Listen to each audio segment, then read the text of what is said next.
Welcome back to Wisco Radio, folks.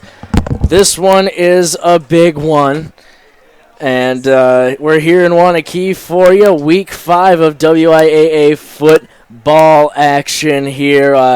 As I just mentioned, it's going to be a pretty big one, folks. Waunakee has, I believe that's all their seniors out there as captains. 4 more are getting the coin toss done here. Mount Horeb will receive the opening kickoff, and it's been debated throughout this week whether or not Waunakee is going to kick to Jackson Rose, who has 2 kick returns on the season already. But Cade, this game could be for the Badger North. That's what's on the line here. In Waunakee, even in Week 5, we're just about willing to say that because coming out of this game, you're going to have a lot of confidence. Waunakee, a team high in D2, looking to make a run at a state championship. Would it be their first in football since 2011 when they ended, eventually 2012, they had the longest win streak in state history, which was 48 games in a stretch from 2009 to 2011, where they won 3 state championships in a row. But Cade, as I mentioned, this one's at least for the Badger North, and for Mount Horeb, who's ranked 3rd in Division III right now, courtesy of Travis Wilson of Wisco Sports. This game could mean the entire season. Yeah, both teams coming into this one 4-0, and as you mentioned, Waunakee's been a successful program since almost my whole lifetime, but even going back a little bit before that. Interesting stat I saw was since 1999, Waunakee has only had 2 seasons where they've had more than 1 loss in that season. Yeah, actually Mount Horeb beat Waunakee in 2013 and in 2014, and just about not totally 100% on this. However, it is believed that the last time before Mount Horeb doing that, beating Waunakee in back-to-back years, was Monroe in the 1990s. And that Monroe team, a lot of those teams saw Camp Randall and saw a lot of state playoff games. So that's a pretty impressive thing to talk about there. This Waunakee team has been dominant, and since I went in and did a little of my own research there on Wisco Sports, and since Wisco Sports has been keeping track of football games there on their website, they go back to the 2002 season. There are only a handful of teams that have dealt Waunakee more than 1 loss, as you just alluded to there, Cade, and beating teams in the Badger North like Portage and Reedsburg and Baraboo and even Mount Horeb upwards of 8 to 10 times in a span from 2002 to 2010 even. A couple of those, playing some teams in playoff games there, but so you see it twice a year. But this Waunakee team, coached by Coach Pat Rice, has always been good. He always brings a tough team. A career record of 254 and 38. So, that's a scary thing to go up against, but we see him every year, and every year it's a good game. Yeah, last year Waunakee 6-0 in conference, won the Badger North, and 11-1 overall. Ended up losing in the Division II quarterfinals to Lake Geneva Badger, 21-24 in overtime. So this talented team from this year is returning 4 starters on offense from last year and 3 returning starters on defense. One notable offensive starter whose name we're going to be calling quite a bit tonight is Javion Dane. Yeah, Javion Dane, the son of Ron Dane, a former running back for the University of Wisconsin, 1999 Heisman Trophy winner. Was a part of that Rose Bowl championship team that year as well, and he's this year he's definitely filled out now in his junior year. Last year played a lot of defensive end, and now he's playing that running back. But he's kind of got that body like Dad's, for lack of a better term. He's got thick legs, a thick body, and he hits the hole hard, and once he gets through the hole, if he breaks a tackle, he sure does have near a 20-25 yarder in his hands. Yeah, on the season, 9 touchdowns and 646 yards. So as we heard in the interview on this week's Viking Report on Wednesday, Bama Doyle and Ryan Cradwell talked about how they're going to have multiple guys to bring him down on most plays. Yeah, they talked about being able to wrap up and tackle low, and he's not the only threat here. Tyler Mace is also a two-way player. Was a favorite to get a spot towards the first conference all list for receiver, but he's playing a heck of a great safety position as well, and we'll see if he is able to guard. It sounded like he was plays about 10 to 12 yards off, so he isn't really able to defend that pop pass all that well. So we'll see how effective that is tonight. And Malik Winston is back tonight, and he should be getting a few carries hopefully.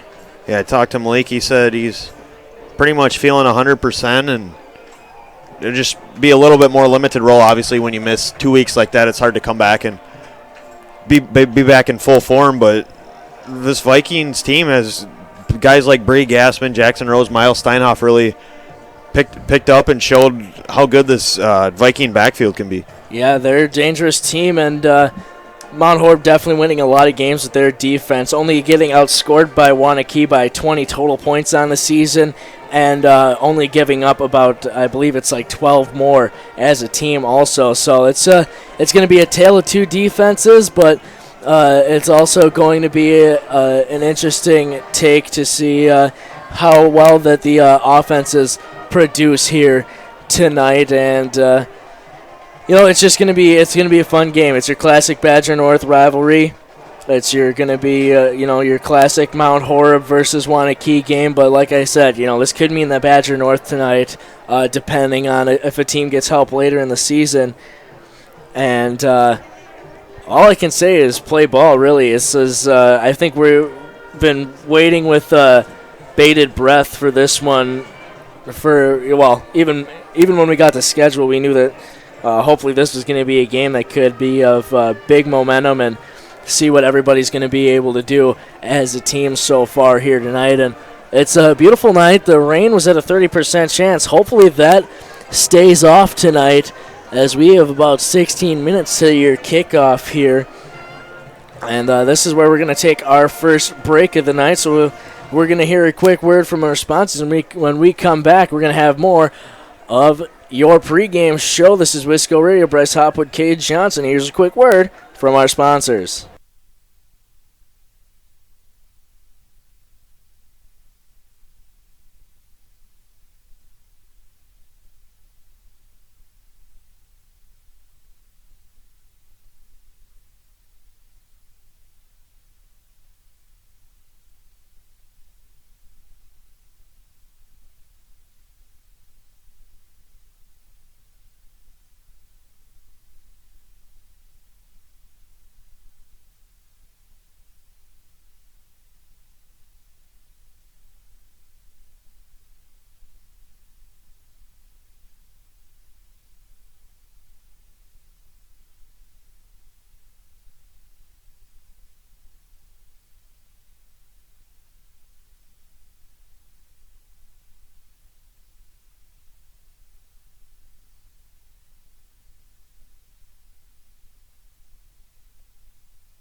Welcome back to Wisco Radio, here with more of your pregame here in Waunakee. As we mentioned, Week 5, both teams sit here at 4-0 in the Badger North.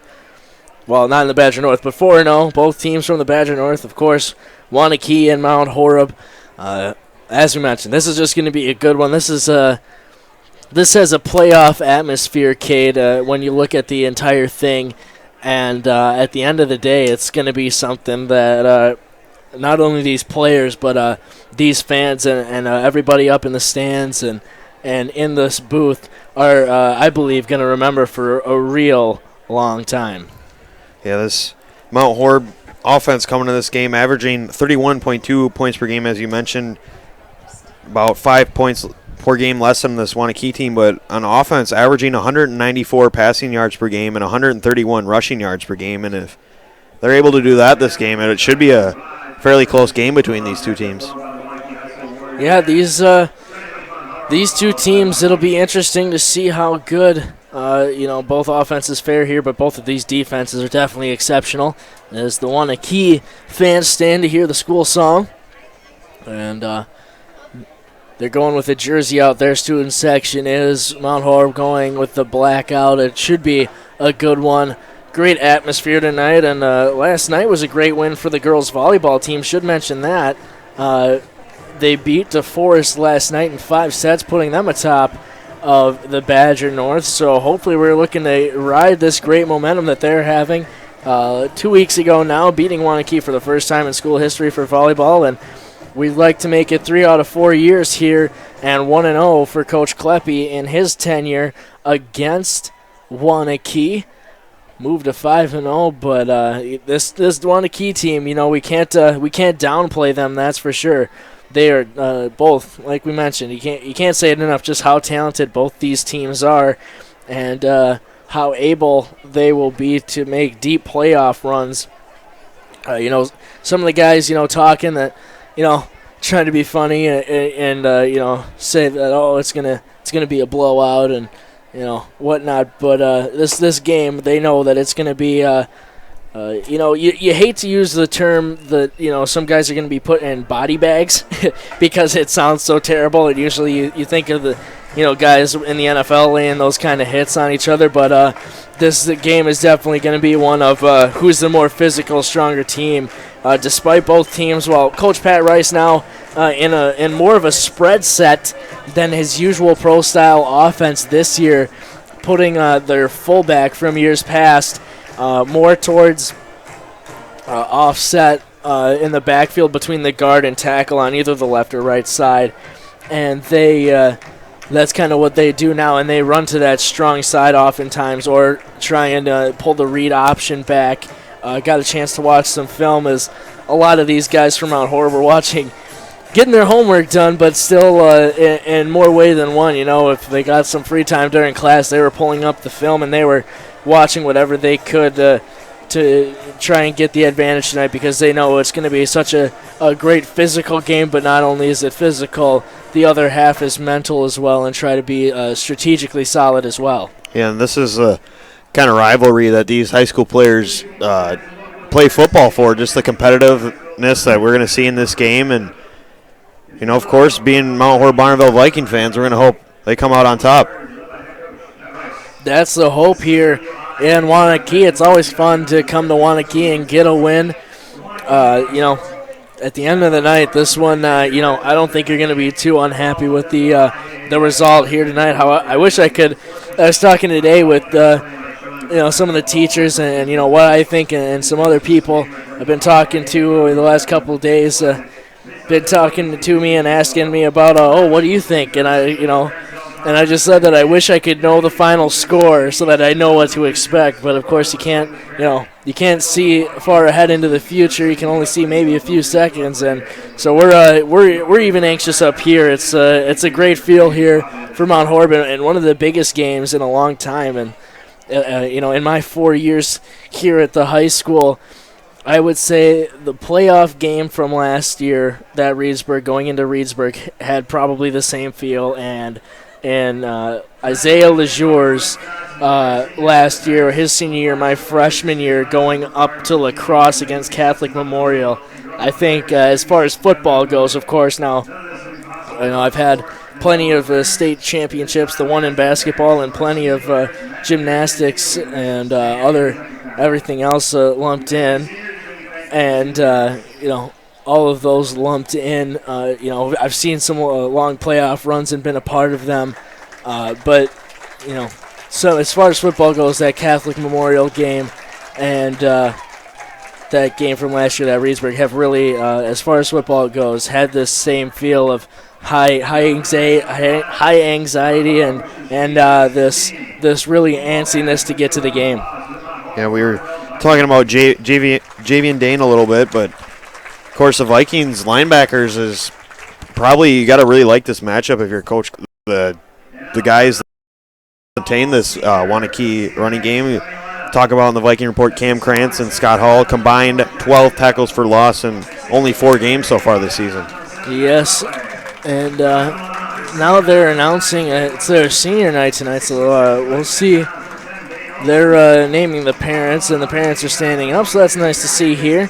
But this game should be good, and Javian Dane, both sides of the ball player. Tyler Mace, as we mentioned, plays both sides of the ball, plays a great wide receiver and great safety, and it'll be interesting to see tonight Mace and Doyle, that matchup on the outside, to see that speed ability of both players. Mace is a great runner, and he hits his routes hard, and he can get in and out of them really well. But Doyle, has been only thrown to so many times, has a couple of passes defended this year, and he's really hasn't really been tested. Last week, Waunakee also wasn't really tested in the passing game, only seeing 12 passes from Reedsburg. So it'll be interesting to see if a nice balanced attack here from Mount Horeb tonight can maybe throw off the defensive plans of Waunakee. Yeah, that's something you don't see too often in high school football either. There's such a balanced attack as we've seen in Mount Horeb over the past, as far as I can remember, especially the last 3 years with Max Myler. But as I mentioned, 194 passing yards per game and 131 rushing. That's a pretty balanced attack you got going there. Yeah, and when you're putting them near 300 yards in total offense, that's gonna set you up for a good night, and especially at the way that they've been able to put up points at that pace. Mount Horeb scoring over 30 points in 3 of the 4 games.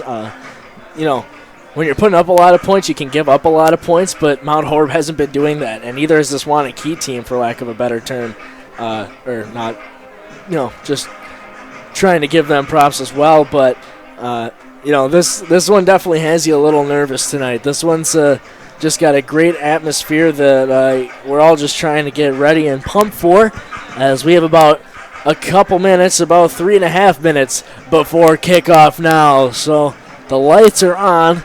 The sun is trying to set in the west just behind us and to our right. And with all that being said, the lines are chalked, and we're going to hear another quick word from our sponsors. This is Wisco Radio. Bryce Hopwood, Kate Johnson will be right back.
Welcome back here to Wisco Radio, folks. This one's counting down. Waunakee in their black uniforms tonight is on their goal line at the eastern end of the stadium. Everybody asked to stand up and rise for the national anthem. Mount Horeb on the other side, ready for this national anthem. And folks, it's going to be just a fantastic one here tonight. We can't, we've been saying it for the last 20 minutes, and we can't express enough just how important this game is and how fun this should be. It's just going to be hopefully a great call. Hopefully those of you listening, if you're not at the game, you're listening, because as I mentioned, this one feels just about as special as they all get as far as that goes. The Waunakee band playing a beautiful national anthem right now. Everybody facing the flag. It's a real iconic Friday nights kind of moment. It's one of those special nights, though. Both teams at 4-0. Both teams have not been defeated in the conference, obviously. And Waunakee sits at 2-0 in the conference. Mount Horeb at 1-0 in the conference with the win last week against Portage. Easy kind of coasting kind of win for Mount Horeb as the national anthem is over and we're getting set for football. Hell's Bells is playing as it normally does here in Waunakee right before their games, and Coach Kleppe and his special teams unit on the field, they'll be receiving this kickoff here tonight, and they're getting ready and set to go here. Everybody talking as a unit, getting excited, and it's not only going to be energetic here tonight, but it's going to be loud. We have 7 o'clock as far as real time goes, and now we're just waiting for everybody to get lined up. There are 12 minutes on the clock. The quarter does say that it's the first. And we're ready to get out of this one. I got to correct you on the AC/DC. It's Thunderstruck. Thunderstruck. Oh, they started with the Hell's Bells, though. It had the same ding. That's a little embarrassing. First with the show on Wednesday, had the Tyson Ali, but now we have, I did correct myself, the Ali Frazier fight. And that's kind of what I alluded to, what this game was going to be like tonight. And I don't feel that I'll be too wrong. Hopefully, it's I would imagine it's going to be a physical game, and it's going to be a very intense game for all 4 quarters. Waunakee getting lined up and getting set here, and they're getting set to go. Both teams on the sideline, ready to get this one off here. Week 5 of WIAA football. Cade, do we have any last words before we kick this one off? I'm going to have to go with the usual and go Vikings. Hey, go Vikings, as they say. Waunakee ready to go. Their kicker set, and the bus has left the station. This one's kicked deep and taken by Rose. He'll hand it off. And now at the 10, the 15, the 20, the 25, 30, 35, getting down to the 40. Can't quite tell who that was. That was Rose. He was the one who took it. Handed off to him. And Clint Murray and company comes out onto the field. 2 receivers to the right and 1 on the left. Tight end Mitch Ryan on the left side. And Murray takes the snap. Hands this one off up the middle. Back to the line of scrimmage is Gassman. And that'll be 2nd and 10. Yeah, Gassman coming into this one. The leading rusher on the Vikings is, as we mentioned in the pregame, Malik Winston coming back, so it'll be interesting to see how they share the carries in this one. 2 receivers are going to be on the right. That's Krubaugh and Rose. On the left side is Lobby. Mitch Ryan, the tight end on the left side. Gassman on the right side of Murray in the gun. Murray goes right to Krubaugh. He's got it on the screen. He'll get 3 yards before he's wrapped up and taken down. That's number 14 for Waunakee on the tackle, Lucas Stotts. Stotts, I believe, is also a basketball player for this Waunakee team. They're set to have a good team here this coming year as well. And right away, Mount Horeb is faced with a 3rd and 7, a 3rd and pretty long here. You'd assume the pass on the field is Steinhoff and Gassman, Mitch Ryan as well, Jackson Rose, and Trey Lobby. 3 receivers to the left in Steinhoff, Rose, and Lobby. Tight end on the right side is Mitch Ryan. Takes a snap, fake handoff. Murray looks left, now rolls right, comes back to his right. He's going to stiff arm the defender. He's rolling around, gets a block. He's still looking downfield. He sets up the throw. He lets it loose. It's caught. It's intercepted by Stotts. He's got it at the 45, and that's where he'll be tripped up down to the 48. That's where Waunakee gets it. Murray threw up, looked for Lobby in the middle of the field. Stotts went up and picked it off.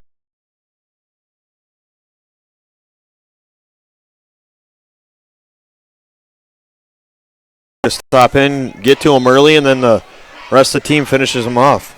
So they came out with a receiver on the left and right, a tight end on the left side, and their fullback on that side as well. Now they'll switch the sides. Tight end on the right side, fullback on the right side, a step behind the line. Dane on the left side of Carter, and receivers to the left and right. They'll hand it off to Dane up the middle, and he'll be stopped. Maybe back to the original line of scrimmage. There again is the Hulk, Scott Hall, his 2nd tackle of the day. And we have a 3rd and 10 for Waunakee quickly. They'll come out now, and Dom Kruger will come in more to safety or linebacker position for one of the defensive linemen. So they'll try and go with a little bit of a quicker set here on this 3rd and 10. 2 receivers to the right, tight end on the left side, Dane on the left side of Carter, and their fullback between the left tackle and guard. They'll go with a pass play over the middle. It's caught. Doyle slipped on the pass route. Slipping down and catching it, that's number 3, Riley Zudi, the junior, 5'11", 158, where he makes the catch and moves the chains. 1st down for Waunakee. 15-yard gain there. And Waunakee able to convert on their first 3rd down.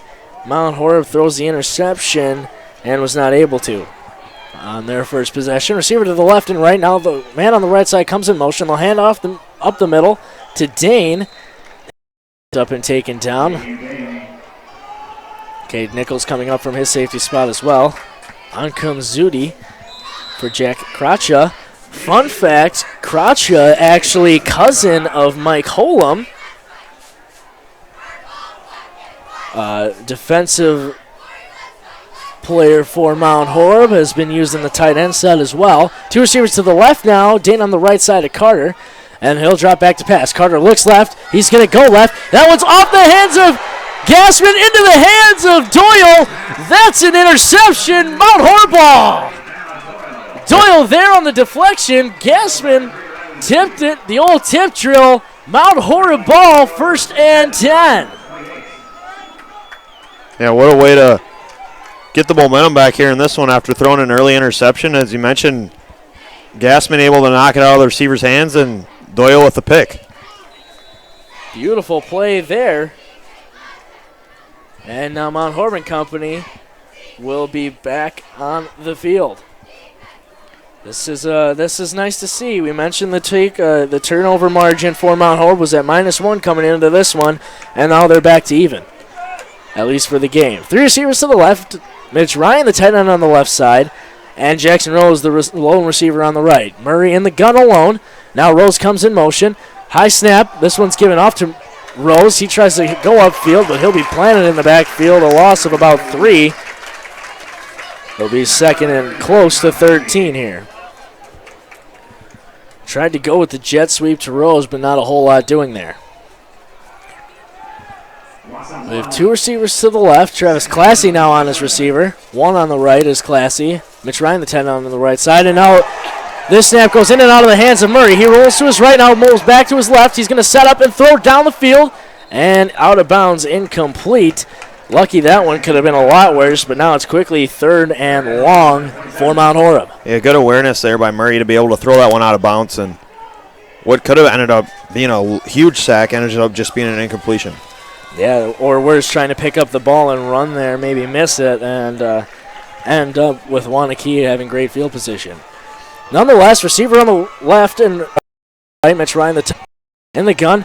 gives a handoff to Rose in the backfield. He's around the left side. He's across the 40, the 45, 50, and that's where they'll say he stepped out of bounds. Jackson Rose does not like the call. He stepped out after getting the first down, though. Moved the chains on the long 3rd and 13. Yeah, first down, though. If you're the Waunakee defense, you're lucky he stepped out of bounds because once Rose is in the open field, he's usually gone. Yeah, they caught a break there, Waunakee did, because he had maybe one to beat, and he didn't look like he had a great angle. 2 receivers to the right, one on the left. Tight end on the left side. Murray is going to keep this one up the middle. Tries to go to his right, keeps those legs churning, gets across down to the 44. Close to the 45 for a gain of about 3, so it will not be... they didn't quite get across the 45. Had the first down, however. And so now it's 2nd and about 7. Steinhoff and Classy, 2 receivers on the right, one on the left. Tight end on the right side as well. Handoff to Rose. He slips and goes to the ground at the original line of scrimmage, maybe closer to a 3rd and 9. This is a big play here. Rose doesn't slip. He's going to cut back to that left side and would have a lot of daylight, but fortunately hits the turf, and it's 3rd and long. Going to need another conversion here and hopefully keep this one going. 2 receivers to the left, one on the right, Mitch Ryan, the tight end offset from the line. Rose in the backfield with Murray on his left side. Murray fakes a handoff, looks left. He's going to go left. He's going to go over the middle. That's for Classy. He's got a first down and more. He's at the 45, tries to cut back, and will slip and go down. There's a Waunakee player down on the field. Looks like number 33, Kyle Pankey. Hopefully he's all right. It is. He's holding his leg, folks. Hopefully kind of his quad. Hopefully it's just a tweak.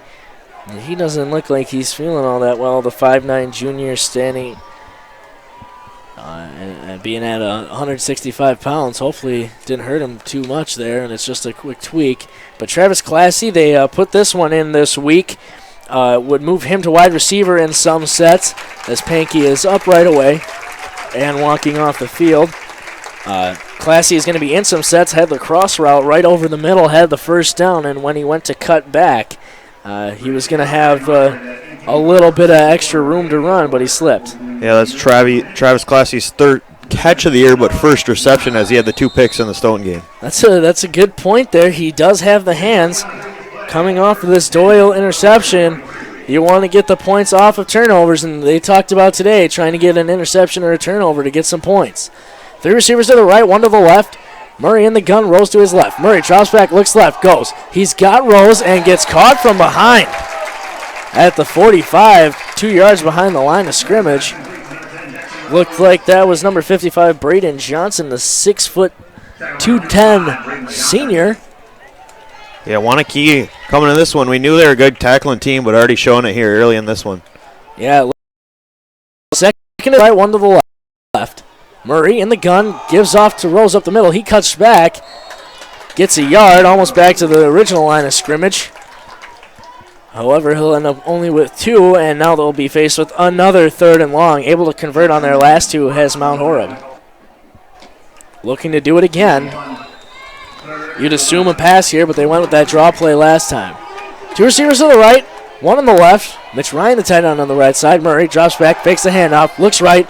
He's going to go for it all on the right side, and it's going to be incatchable. Dom Kruger did not finish his route, and it fell incomplete. So now it's 4th and 11, and the punt unit will come on. Clint Murray will stay on the field and boot this one away to Waunakee.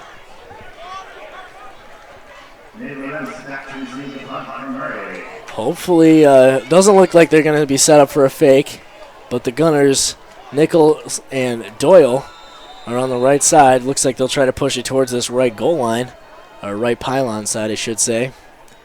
As Murray does do the rugby-style punt as he rolls to his right and boots this one away. It's a little end over end. It's getting towards the side there. It's dropping down. It's going to try and stop, but it won't. Hustling was Classy. Couldn't quite stop it from getting out of bounds. And so Waunakee will have it from the 20. They're set to go right away.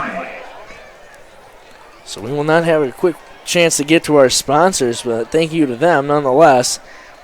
And Now Waunakee starts at their own 20 after the interception on that last drive. This one leads to a punt after the tip ball into Doyle's hands. Carter back on the field with Javian Dane. Dane stands at 6 foot and 235 pounds. Big junior. Receiver on the right and left. Fullback behind the left guard and tackle.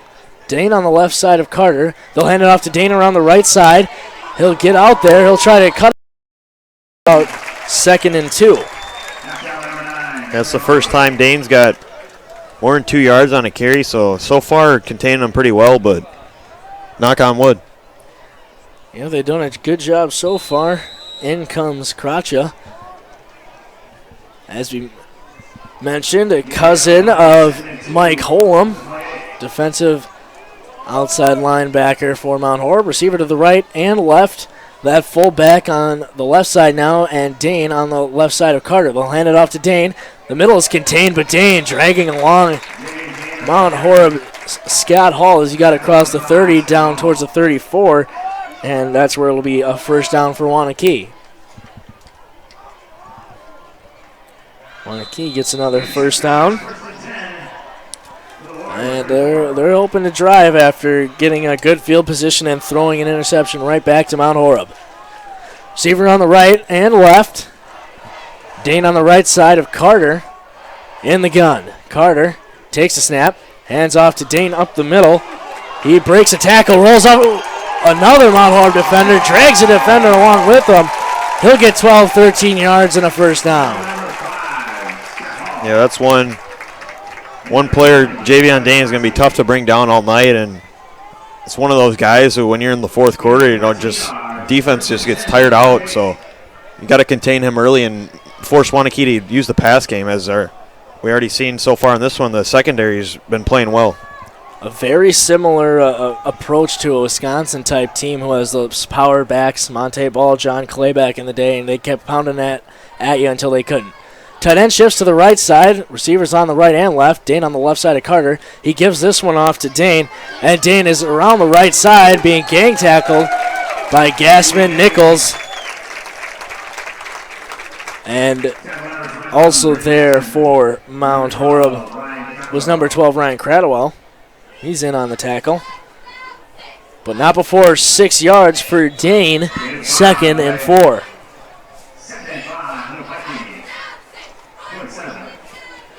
Waunakee comes out with the receiver on the left and right. Dane on the right side of Carter in the gun. Tight end on the left side. Carter takes the snap, hand off to Dane. What a surprise. He'll bounce around the left side and taken out at the knees. Ooh, he didn't think he was down, but Doyle was there. Stopped him at about the 44 of Mount Horeb, and that's where they'll have a 3rd and about 2. Yeah, big third down right here. As you mentioned, the Warriors driving, and the momentum's up for grabs right now. Yeah, you want to grab it early and hold on to it the whole time. So you'd assume it's going to be a run here to Dane with the receiver on the left and right. And Dane on the right side of Carter in the gun. Carter takes a snap, gives it to Dane up the middle, can't get stopped. He's at the 40, the 35. He'll put his head down, get tripped up.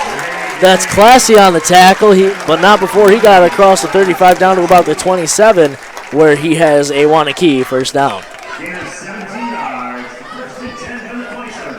Couple of long runs here for Dane. Has not quite showed the. Did you say Ronde? Did I? Javian. He looks a lot like his dad. He's got those big legs though. He's definitely a load back there, and he'll be taken off now and replaced with Elo Johnson. They do have a two-headed backfield, a speed guy in Elo, and Dane is more the power back, receiver on the right and left. Now this hand off goes to Elo around the edge. He's at the 30. Cradwell there, and forces him out of bounds. Yeah, Elo Johnson more of a speed back as opposed to Javian's power style, so they're able to run different formations and different sets to try to get these running backs the ball. Yeah, after a couple of 10-yarders, Dane needs a break. He's a hefty load out there. 2nd and 8. Cradwell did a nice job fighting off the stiff arm from LO and forcing him out of bounds. Receiver to the left and right. Tight ends on the left side. And L.O. Johnson is on the right side of Carter in the gun. Carter hands it off to L.O. Johnson. He hits the hole up the middle. Gets tackled at about the 10-yard line. Where it'll be a 3rd and about 2. Scott Hall there on the tackle. He's been there a couple times tonight already. So Waunakee is now threatening in the red zone. Let's see if they'll be able to come out with some points here. This is definitely going to be a very important 3rd down stand. 3rd and about 3 for this Waunakee team. 2 receivers to the left coming out in a different formation. Dane in the game. You'd assume they're going up the middle. 2 tight ends on the left side. Carter takes a snap. He's going to keep it, go over the middle. That's going to be dropped. Incomplete. Luke Laufenberg. Still 188 pounds is wide open over the middle. They had the read option fake. Went for the pass over the middle. Incomplete. And Waunakee's offense going to stay out on the field. And with a 4th and 3, you'd assume this one's going to go to Dane. But as we were saying, Dane, very similar to his dad with those big legs, big upper body.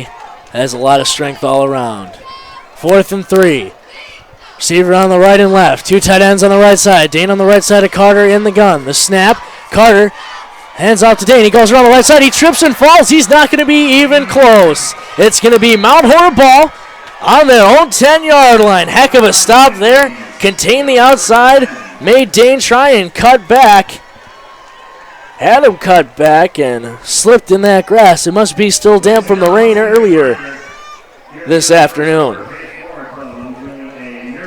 As we have 48 seconds left here in the first quarter, both teams mostly Waunakee running out most of the clock there with their runs. And if you're Mount Horeb Barneville, do you want to do the same thing and keep that explosive Waunakee offense off the field? 3 receivers to the right, tight end on the right side. Murray in the gun, hands off. Up the middle, looks like it was Gassman maybe getting back to the line of scrimmage, but that's just about all. That was Rose on the carry, excuse me. And now 2nd and 10 for Mount Horeb. Kruger, the receiver on the right side. 2 receivers on the left side. Rose on the left side of Murray. Now we have a flag down. We'll have to stop the clock at 28 seconds and see what this call is. They're going to say offside, so a lineman's head must have been just past the ball of the center. So the ball is going to be on the 15-yard line. I should have said it was on the 20-yard line. Where we're sitting in the booth, we're looking all the way downfield. We're on about the 35-40-yard line. Is there are 2 receivers to the left, 1 to the right, and Kruger. Mitch Ryan moves in behind the right tackle as the tight end. And now Murray's ready for the snap. Takes a snap, looks right, goes right. Not in a rhythm with Kruger, the receiver. Off in a defensive back. It's 3rd and 15 after that incompletion. Another 3rd and long that they're going to have to be able to convert here. Yeah, so far on the night, MHB 2 of 4 on 3rd down. Kruger has not played a whole lot of receiver, so it's understandable there that he might not be on the same page as his quarterback. 2 receivers to the left, 1 to the right. Mitch Ryan, the tight end, on the left side. Rolls on the right side of Murray. Murray drops back. Going to go with the screen to the right. Lobby's going to try and make a move. Goes more north and south. Anything. He'll be Rose. We're going to head to the second quarter now. Going to switch sides, and after that, we'll have the punt. We're going to hear a quick word from our sponsors. This is Wisco.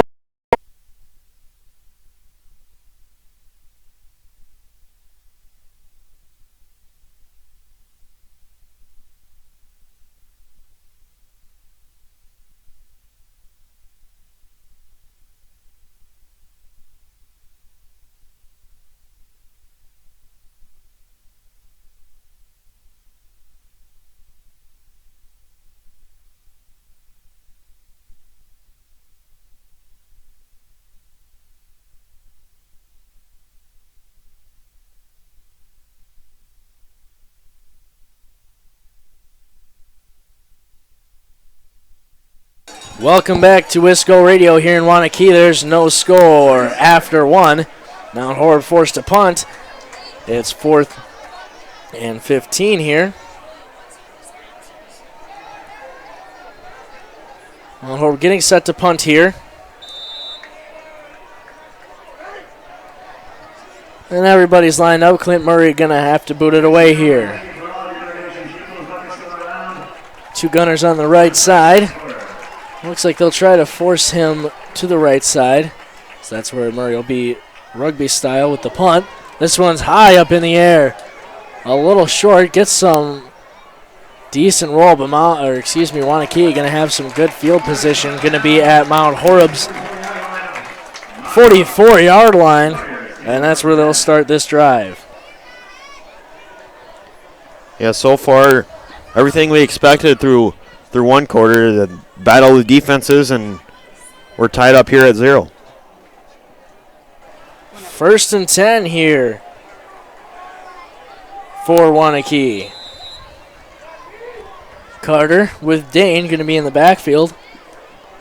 Two receivers to the right.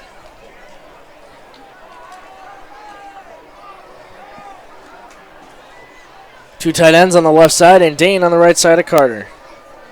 Takes the snap, hands off to Dane up the middle. He slips and goes down. He'll only get a cut back, but slipped again tonight. It's all about footing here tonight. Yeah, a little bit of rain early. The third player we've seen slip tonight, and that could end up being a difference in this one. Very well could be. 2nd and 8 now for Waunakee. Huddling up, not going with the no huddle for Waunakee.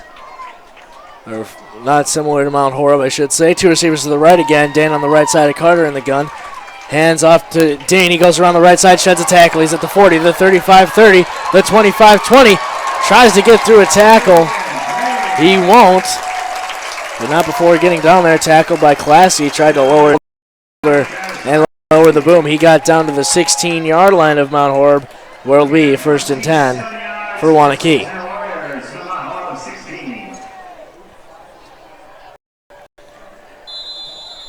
Huge stop here for Mount Horeb if they were to get one. Definitely a momentum thing right about now. Two receivers to the left. Tight end is on the right side. JV and Dane in the gun on the left side of Nate Carter, the quarterback. He'll hand it off to Dane up the middle. Get across the 15, keeps his legs turning, gets to the 13, now driven back by a plethora of Mount Horeb Vikings. He'll get about 3 or 4, 2nd and probably a long 6. I'll actually mark him back a little further.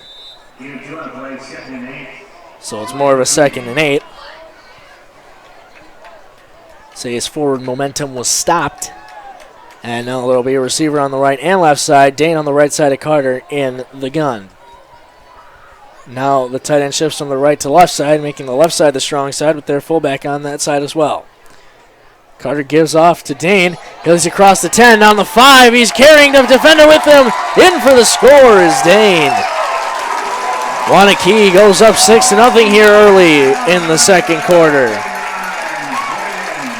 Dane carried Cradwell with him and bowled over another Mount Horeb Viking defender for the touchdown. We'll await the extra point now. This one will be taken by Max Allen, the senior, 6'1", 200 pounds. He'll take 3 steps back, line it up. He'll take 2 to his right. And he'll get the snap, the hold, it's up. And it's through. 7-0, Waunakee leads. We're going to hear a quick word from our sponsors. We'll be right back.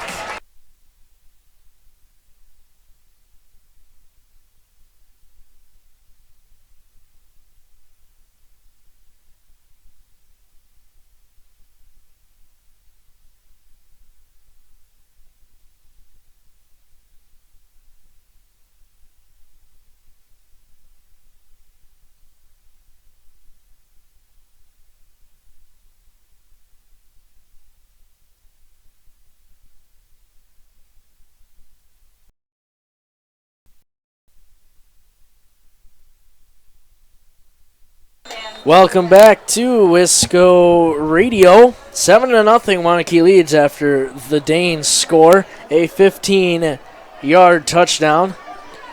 Yeah, that drive, 4 plays and 44 yards. Obviously, their defense set up that field position, forcing Mount Horeb to punt deep in their own territory. And Javian Dane on the night, 14 attempts, 98 yards, and of course that 1 touchdown. He had a heck of a game against Monona Grove with, I believe it was like 4 touchdowns and had upwards of 200 yards and had I think it was 24 carries in that win that they had 2 weeks ago now.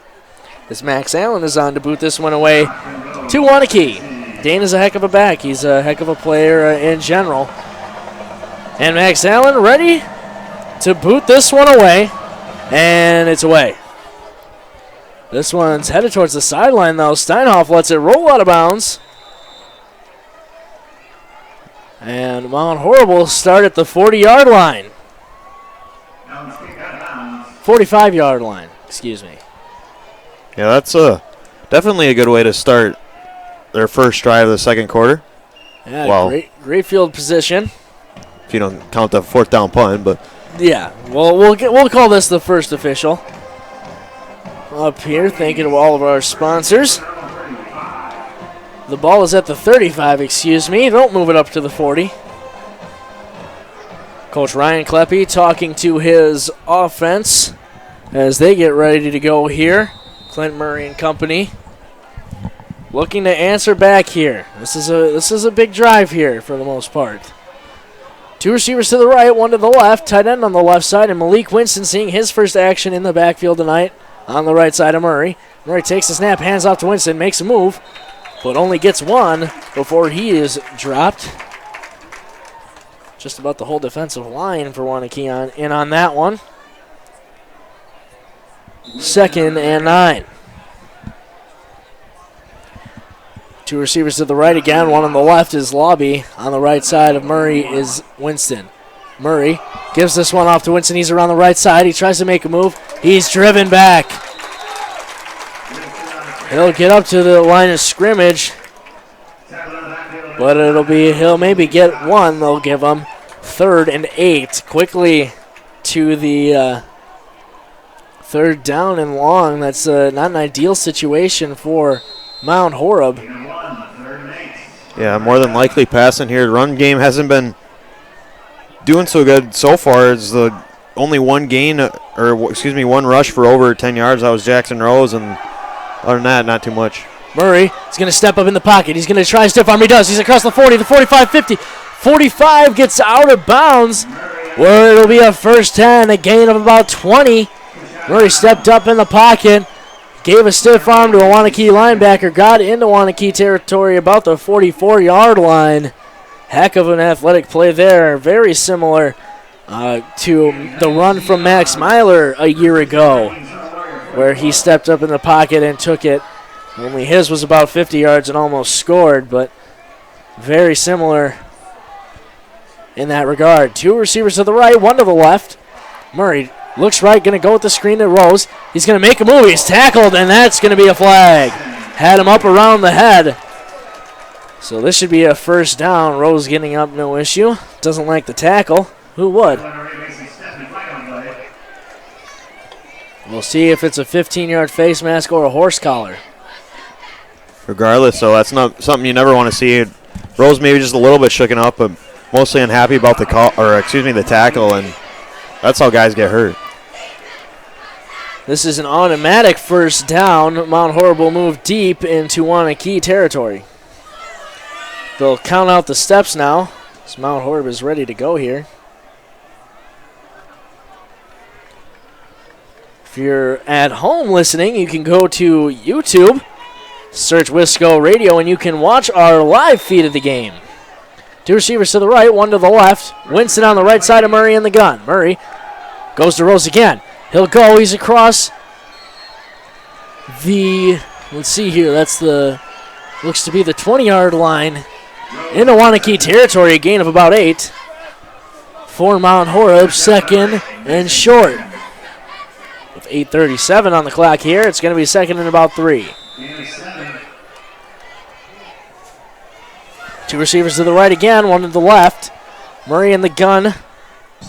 behind Winston. He'll go with the screenplay again. He'll make a move. He's across the 15. That's where Rolls will be pushed out of bounds.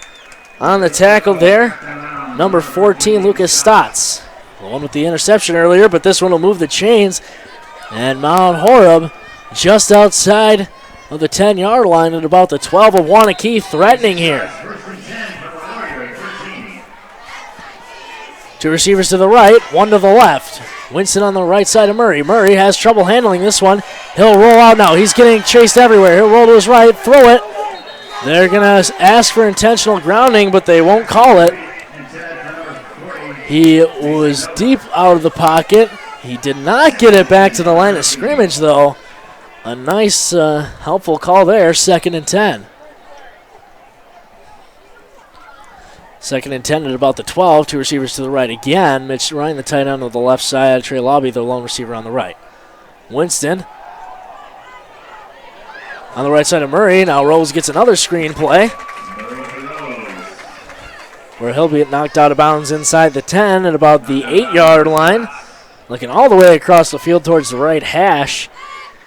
Mount Horeb going from right to left in their all-white uniforms. Well, they'll have a 3rd and about 6. They can get down to about the 2. They'll have a 1st and goal opportunity. Hard to see that yard marker. 3 receivers to the left. Murray has a tight end on the right side, and Mitch Ryan. Well, he's got it at the 5. He's going to reach out and get tackled. It's going to be mark it at the 1. It's going to be a 1st. And they're going to give it to him. A 1st and goal. A beautiful catch there. Catching a great sling. Trying not to be in the way of the video feed. It's a very close booth. We're all hugging in here. From the 1-yard line, 2 receivers to the right, 1 to the left. Murray has Winston on his left side. Murray hands off. Psych, he'll keep it, and that's a touchdown, Mount Horeb. 6 points on the board.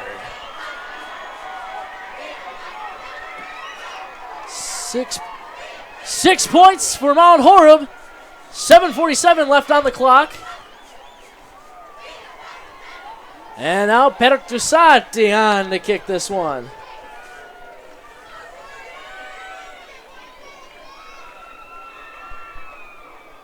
Pertusati on to boot this one in and tie this one up.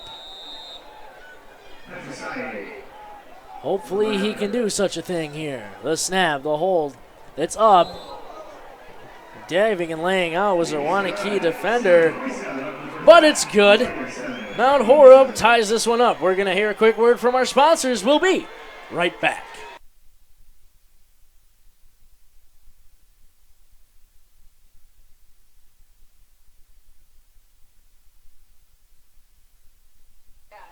That was just a quick one, hearing from ourselves at Wisco Radio, but we have a tie ball game on to give this one back to Waunakee. Hopefully a good defensive stand here for Mount Horeb, get the ball back and get some points before this half is done. Yeah, that was a fantastic offensive drive there from MHB. 9 plays, 65 yards, and capped off by the Clint Murray touchdown. Hopefully a good boot from Pertusati here. Hopefully can put it into the end zone for a touchback. That would be the ideal situation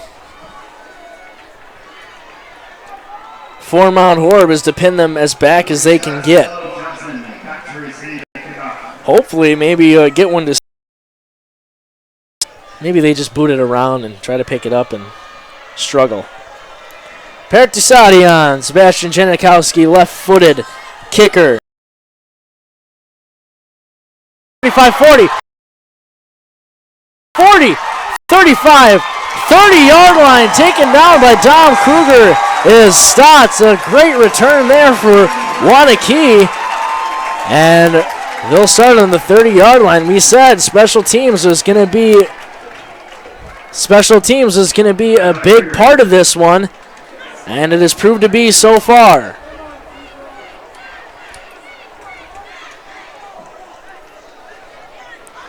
Oh, this one's getting called back. There is a hold. That is great news for Mount Horeb. Didn't see the hanky on the field, but it's going to be a 1st and 10 for Mount Horeb. Waunakee is going to be deep in their own territory. Yeah, that's one of them penalties. Only counts 5 or 10 yards, but in actuality, that takes away a great field position from Waunakee. 1st and 10. It'll actually be at the 35-yard line. 1st and 10. Dane on the right side of Carter. Receiver on the left and right. 2 tight ends are going to be on the left side now. Carter waits the snap. Takes the snap. Hands off to Dane. Goes around the left side. Doyle slips through his arms, but Krantz and Nichols there, but not after a gain. We'll call it 7. Dane, a heck of a ball carrier. Yeah, that last carry put him over 100 yards. Already over 100, and we're getting close to the second quarter. 2nd and 4, receiver to the left and right. Dane on the left side of Carter. Now the tight end shifts to the right side, making the right side the strong side. Carter takes the snap, hand off to Dane. He'll cut up the middle. He's at the 45-50. He'll try and get a block. He bounces off of Doyle's at the 45, then gets wrapped up and brought down at about the 42-yard line of Mount Horeb. And just like that, after 2 plays, that holding call, they're already back in Mount Horeb territory. 18-yard carry there for Dane. He's having a game. You're already giving it to him 16 times, so. He's a workhorse, that's for sure. Receiver to the left and right. 2 tight ends on the right side. Dane going to take this one as well. He'll go around the right side, try to cut up the field. Won't. Hunt the tackle there. And Preddy doing a nice job. Want to send a shout out to him and his family. Make sure that they're doing all well. Give all of our love and support to them there at Wisco, from here at Wisco Radio. Hopefully you're listening to the game. Doing all good there. 2nd and 9 now. Receiver on the left and right. Tight end on the right side. Fullback is on the left. Dane, after the tight end, switches to the left side now. Dane on the right side of Carter in the gun. They'll come with a blitz, will Mount Horeb. And now a hole opens up the middle. He's at the 35 is Dane. Dragging along Mount Horeb defenders. Yeah, that's one of the dangers of blitzing, is it opens up them holes for running backs. He bounced outside the tackles, and they'll mark him. Well, from where we're sitting, it looks like a first down, and it will be. On the game clock, reads 5 minutes and 55. And now a first 2-yard line for Waunakee. Receiver on the left. Now going to be a receiver on the right as well. 2 tight ends on that right side as well. Dane on the left side. This one opens up a little bit of a hole. Does the blitz at the 30, the 28. So a gain of about 4, 2nd and 6. Yeah, Waunakee runs a flex bone on offense where they have a leading fullback blocking for Dane, and he usually follows him to the open hole. That can, Junior signs at 5'11", 200 pounds, but he's nothing short of a track star. Receiver on the left and right, 2 tight ends on the right side. Johnson on the left side of Carter in the gun. Johnson gets the handoff, heads towards his right side, heads up the middle. He's at the 25-20. Now it's a foot race. 15 is where he'll get tripped up. A first down. He'll get down towards the 13. Waunakee first down into Mount Horeb's red zone. Ball is at the 11-yard line. And that's where Waunakee will be set up for hopefully not another scoring drive. Receiver on the left and right. We'll see if they go with a pass here or if they'll stack the line. Fullback on the left side, tight end on the right side. Now shifts to the left side. L.O. Johnson on the right side of Carter. Carter, hands off. Johnson tries to go up the middle, can't. He's stopped at the 10-yard line. Not a whole lot doing for him.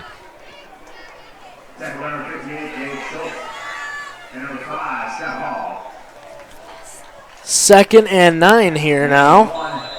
For Waunakee, off comes Johnson, in comes Dane.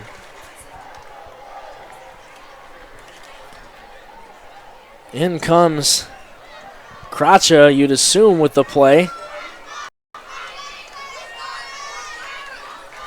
Looking to stop Waunakee here is Mount Horeb. Receiver side, Dane on the right side of Carter. The give to Dane. He'll try to carry some Mount Horeb defenders. He still will. He's down across the 2. Down across the 5, I should say. This is going to be close, depends on the spot here, to a first down. Yeah, Dane just burst through the hole between the left tackle and the left guard, and once he gets the speed going, he's hard to bring down. 3rd and 3, they won't quite give him the 2. It looked like he may have gotten down there. They'll say his momentum was stopped at the 5. So a 3rd and short here. You'd assume the ball's going to Dane. Here would be to keep it, though, as we have a receiver to the left and right. Tight end moves to the left side. They're stacking that side. Dane on the right side of Carter. Carter, the handoff to Dane. He has to bounce it around the outside. It's going to be close. He's tripped up. He looks like he got down to the 1, and he'll have enough for a 1st and goal. We'll just await the official spot. And it will be a 1st down. This ball going to be spotted at the 2-yard line. That's where it will be a 1st down. And goal. Game clock at 2:49 here left in the first half. Waunakee's backfield so far on the night, averaging 6.6 yards per carry. Receiver on the right, and the right side is stacked with tight ends. This one goes to Dane up the middle. He's stymied and driven back. Mount Horeb defense stacking up. The Waunakee of line, maybe a loss. 7-6. Go Radio. We'll be right back.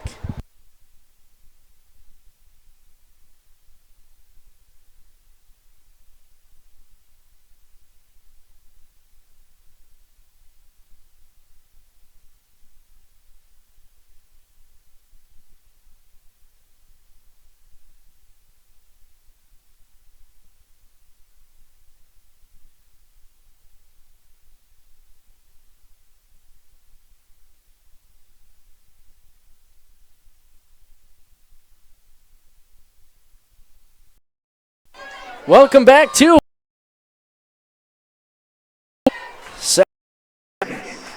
Mount Horeb uses a timeout out there, maybe trying to preserve some clock.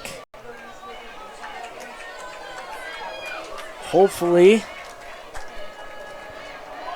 Mount Horeb can stymie him here. Receiver on the left. Now the tight ends are stacked on the left side. Dane on the right side of Carter in the gun.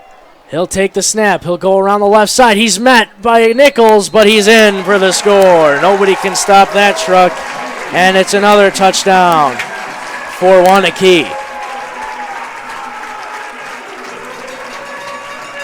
Mount Horeb going to have 2 minutes and 15 seconds on the clock to go down and score. Hopefully maybe on the kickoff even. But first, Max Allen has to put this one through the uprights. He takes his 3 steps back and 2 to the left. And he'll take the snap, the hold. He's got the extra point. Is good for Waunakee leads. We're going to hear another quick word from our sponsors. We'll be right back.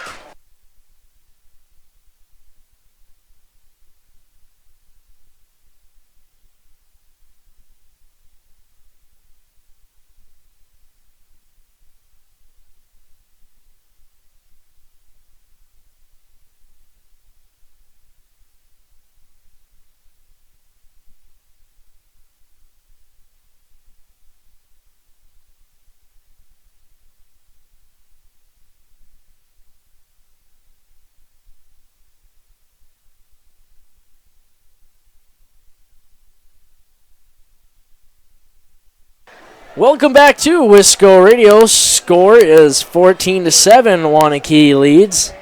Mount Horeb going to be back to return this kick. Looks like it's going to be Steinhoff and Jackson Rose to take this one back for Mount Horeb. Ball is placed at the 40. Max Allen on to boot this one away for Waunakee. Kicked it out of bounds last time. And you got to like what you see from Mount Horeb's offense on their last drive. As we mentioned, 9 plays and 65 yards, capped off by the Clint Murray touchdown, but able to pick up a few key third downs. They've been doing a good job on those third downs. They're getting to that third and short situation where they just power it through with Dane. Allen on to boot this one away. And he's ready to go. He'll squib it up the middle. It bounces. It's at the 30. Nobody has it. And now somebody climbs on top of it for Mount Horeb. Looks like number 3, Kate Nichols. The ball will be at Mount Horeb's own 28. And they've been passing the ball pretty well. 12, only 33 yards, but it's a pretty good completion percentage. You know, it's about the short game until it's about the long game. Have two receivers on the right side and one on the left side. Tight end and Mitch Ryan on the left side. Murray in the gun, goes right on that screenplay and immediately hit. Is Rose as he catches the ball at the 25-yard line. He's dropped for a loss of 5. Steinhoff missed a block there. They'll call it more of 2nd and 12. And now Mount Horeb has to get on the gas here. They want to march down the field quickly. 3 receivers to the left. Winston, the running back, as Murray drops the snap. Looks right, looks left, goes over the middle to Steinhoff. Steinhoff's got it. Going to be close. It could be 3rd and really short. Yeah, Steinhoff running the slant there, and smart play to get out of bounds. 3rd and about a half a yard here. This is a big one. I would bet you see Murray starting the gun, try to fake a call out, and take the snap from under center. 3 receivers to the left. Winston on the right side of Murray. Excuse me, that's Rose on the right side of Murray. Mitch Ryan, the tight end, on the right side. Murray in the gun. He gets this one off, looks left, goes left. It has Travis Classy at the 45, makes a move, gets up the middle, gets carried up towards the 49, and now there's a flag, a yellow hanky on the field. We'll await the call here. And I would assume it's either a face mask or a late hit. It's going to be on Waunakee either way. It's going to be a personal foul, face mask yardage. 15 extra yards to be exact. They'll have the ball on the Waunakee 30 left on the clock. 2 receivers to the right, 1 on the left. Mitch Ryan, the tight end, on the right side with Rose in the gun. On the left side of Murray. Murray looks left, back. There's a flag. It's going to be a hold. Murray gets rid of it and chucks it out of bounds. A play like that where you try to make something out of nothing and you grab a hold. Even though Murray did throw it out of bounds, it still knocks you back 10 yards, and that's 10 more you have to get closer for maybe a Paradisati field goal. On the game clock, there's a minute and 21 seconds to go, about 51 yards for Mount Horeb. And that's to score 6. You probably need maybe 25 of those for hopefully a Paradisati field goal attempt. 3 receivers to the right. Lobby, Classy, and Steinhoff. Rose in the backfield on the right side of Murray. Murray takes the snap, fakes the handoff to Rose. Now has Mitch Ryan on the tight end screen. He gets back to the 50-yard line where he is stopped. It's going to be 3rd and long as this clock runs. Second down after the holding penalty, excuse me. Another timeout taken by Mount Horeb. We're going to take a quick break. Here's a word from our sponsors.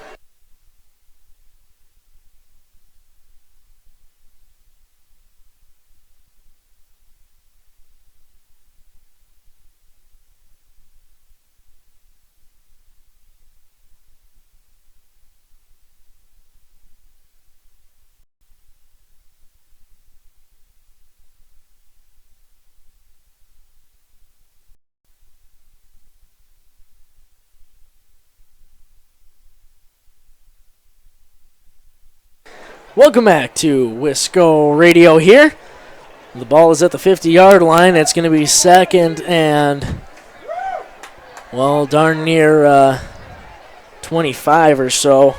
Probably need to get to about the first down marker, which is at the 26-yard line, for at least a Perdicati field goal attempt. Receiver on the right and two on the left. Murray takes the snap in the up. Gives off a stiff arm. Now he gets dragged down at the line of scrimmage, out of bounds.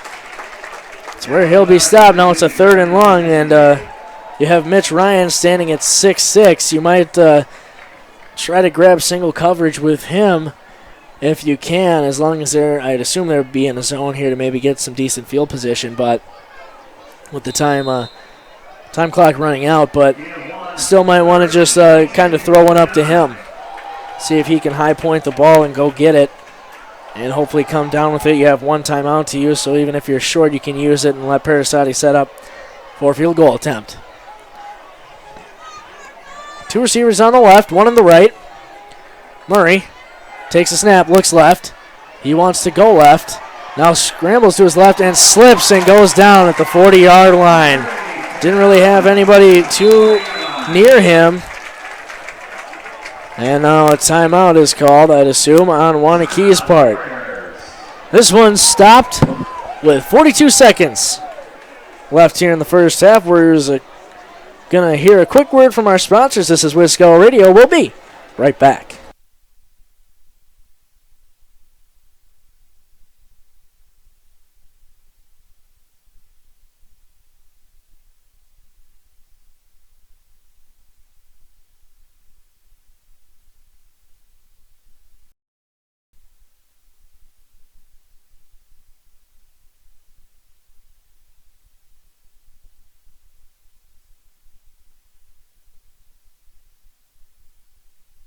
Welcome back to Wisco Radio. 14-7 the score. Waunakee leads. 42 seconds left here in the first half. Murray will be here to boot it. Murray's going to have to give this one away. And hopefully he can get a good boot on it as he rolls to his right. And gets a little bit of a spiral on it, and it falls out of bounds. Just inside the 25 at about the 24-yard line. That's where Waunakee will have about 38 seconds to maybe make something happen for them. And they got the guys to do it. L.O. Johnson, we mentioned multiple times the speed from him. And if you're the Vikings defense, especially the secondary, you don't want to let him get in the open field. You could maybe see an Oklahoma State Central Michigan situation where they throw it up deep for a taller receiver, and if he's getting taken down short of the end zone, maybe lateral it back to L.O. Johnson where he's got the speed to get around the corner and score. But Dane is in the backfield, two receivers, one on the left and one on the right, two tight ends. And this is just a handoff to Dane up the middle. They'll try to make him keep going. He gets to about the 25, a gain of maybe one. Looks like they'll just run the clock out on this first half. Nonetheless, a gain of about 3, 2nd and 7. We'll see if they even decide to run a play here. Coach Pat Rice doesn't look like he'll be willing to run a play. And he won't. He'll take the lead to 14-7 into the second half. We have no time left here in the first half, and 14-7 the score. We're going to hear a quick word from our sponsors, and when we come back, we'll have your halftime show here on Wisco Radio. Presented by Market. Presented by Market, your apparel store in Mount Horeb. This is Wisco Radio. We'll be right back.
Welcome back to Wisco Radio.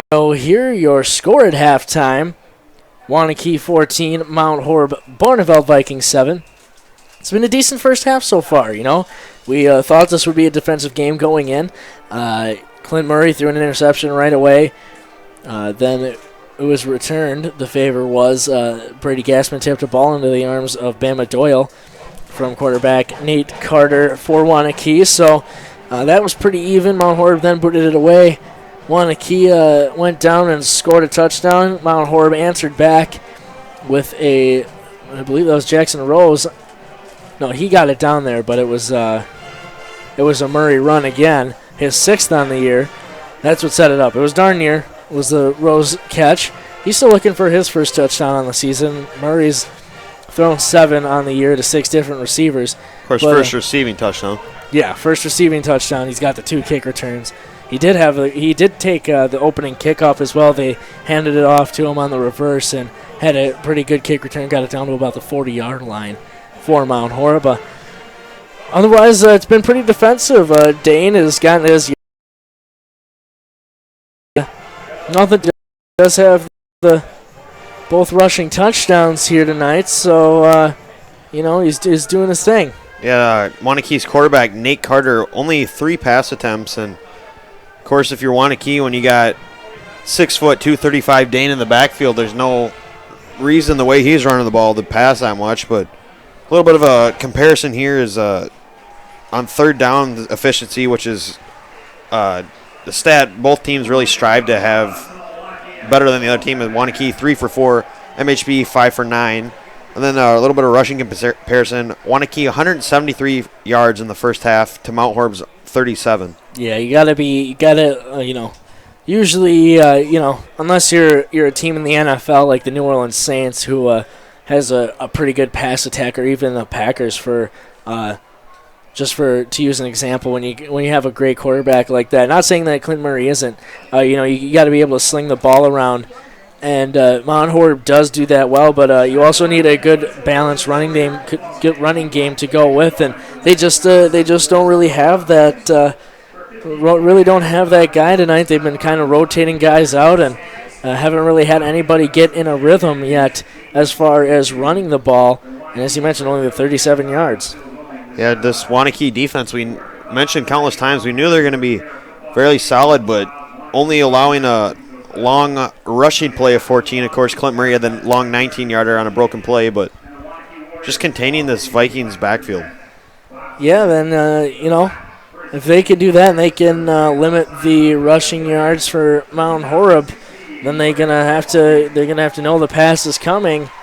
And when you know the pass is coming, that makes your defense work a little less hard. Yeah, that's one of these things. Murray's been pretty solid tonight, 11 for 16, but if he can get off a few long passes, that'll really open up the running game for these backs.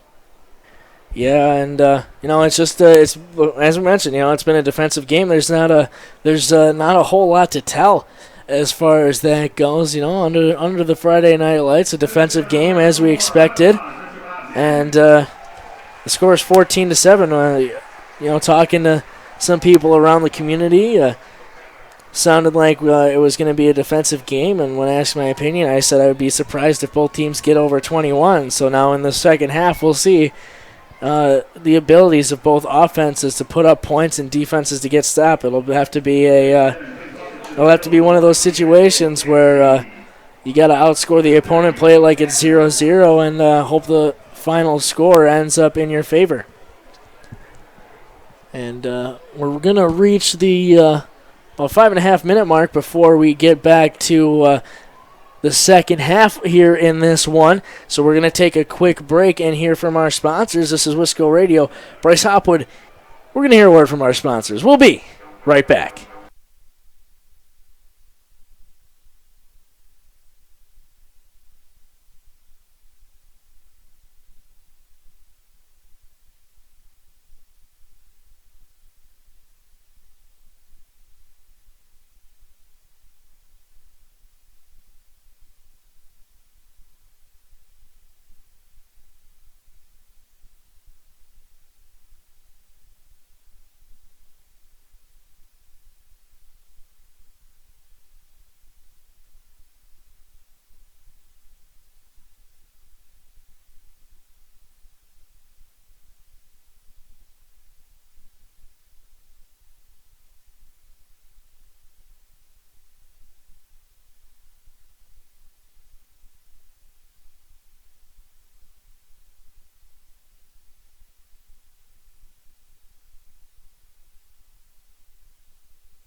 Welcome back to Wisco Radio here in Waunakee, Week 5 of WIAA football play. Both teams sit at 4-0 here. Mount Horeb down 7, however. They will not be receiving the second half kickoff either. That'll be going to Waunakee. And we're getting ready for this one. This is going to be a big one. As we mentioned, this could possibly decide the Badger North when it comes down to it, unless somebody could get a nice upset of Waunakee. We don't want to assume the final either. However, if it were to end now, hopefully a team like DeForest or maybe Baraboo, who has been actually playing some really tough ball lately, especially in the Badger Conference, hopefully they would be able to squeak one out against this Waunakee team on the right night. But this night feels like it's just about right enough for Mount Horeb to take this one. Only down 7, you kick it off, you get a stop, and then you go to work with your offense. I mean, this one's going to be a nail biter. Yeah, and one thing to note about Waunakee's, out of the 36 points per game, they average 17 of them in the second half, and Mount Horeb averages 11. So this is third quarter. Waunakee averages 10 points coming into this one, so it's going to be a key to either get it tied up or keep it within reach so far in this third quarter in order to come down to fourth quarter when it's crunch time. Waunakee coming into this one ranked 16th according to Max Preps in the state of Wisconsin to Mount Horeb's 36. So two powerhouse teams so far coming into this game. Expected to be a good matchup, and it's been everything. All the hype has been talked about coming into this one.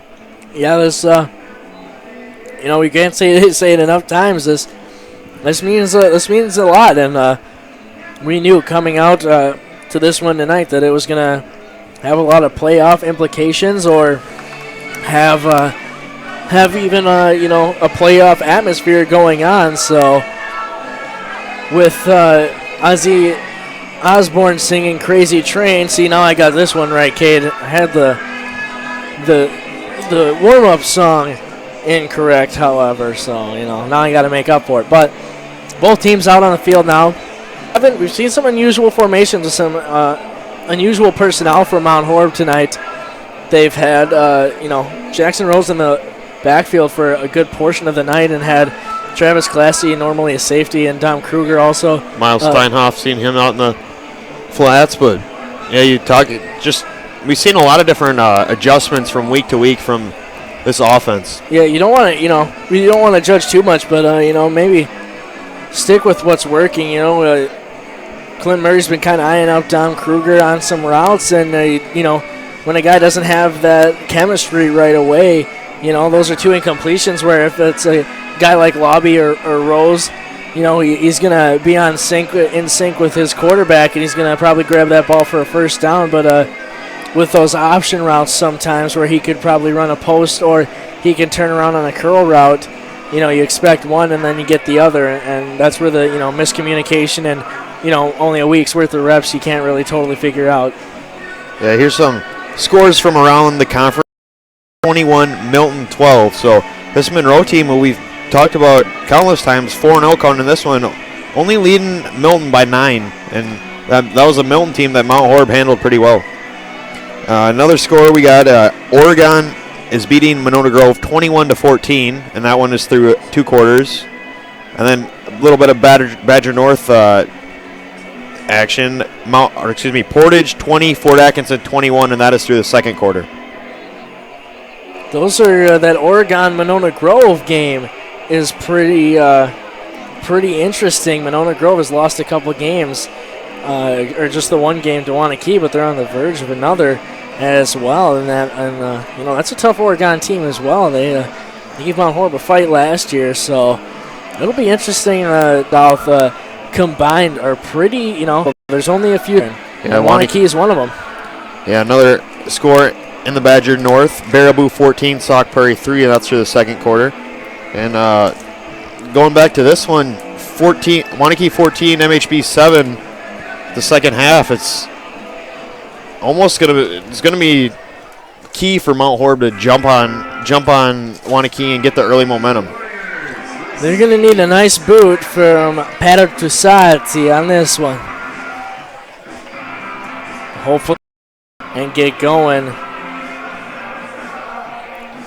to make sure that they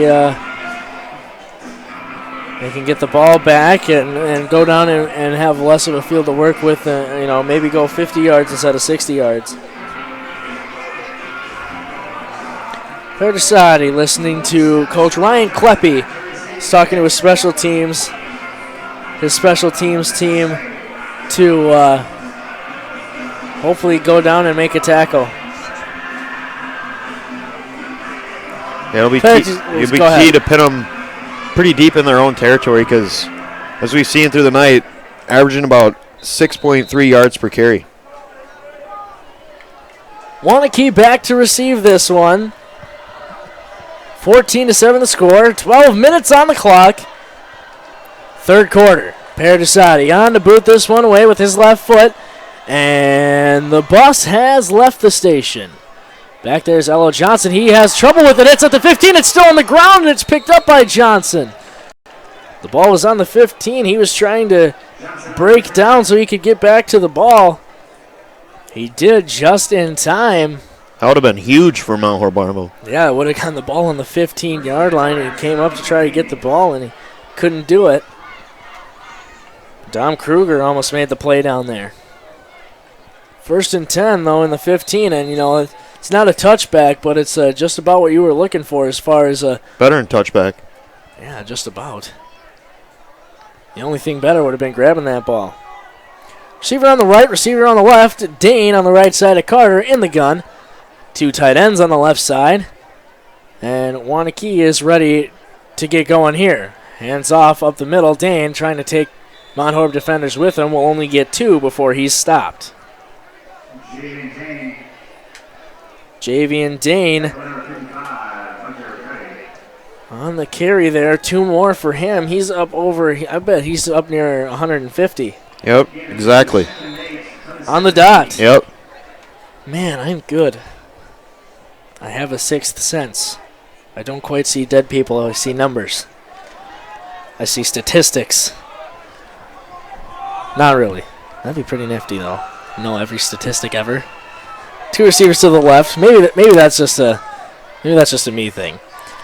This handoff goes to Dane. He's trying to get around the left side. Guess what? He can't. On the tackle there, the linebacking core. Scott Hall, Cam Krantz. Yeah, Scott Hall, a guy that got to Dane early, had 2 tackle for losses, or at least around the line of scrimmage early, but just haven't been able to get the same push that we've seen from the defensive line. Only a gain of 1, so a 3rd and 7 here. A 3rd and long enough. Hope this one goes Mount Horeb's way. We'll have to cover the 1 receiver, I'd assume. He's going to run the right side. He can't. There's a flag down, though. Would hate to see this. It's going to be a hold. Just give us a moment. If it's a hold on Waunakee, they're going to be punting from their own end zone. After a loss, there on the stop was Mike Holum. Of course, more than likely going to decline and have it be 4th down for Waunakee, too. True. That's a good point. It is going to be 4th down. It's going to be declined where it'll be 4th and 8, and the punt unit will come on. Great stop there for Mount Horeb. Great momentum to start this second half with 10:23 on the clock. Travis Classy back at his own 46-yard line. Punter is on at his own 5. And he'll get this one away. A beautiful spiral punt. Classy calls for the fair catch. Has it at the 48-yard line of Mount Horeb. And that's where Clint Murray and company will start their drive. Hopefully Mount Horeb with this great field position can go get a touchdown.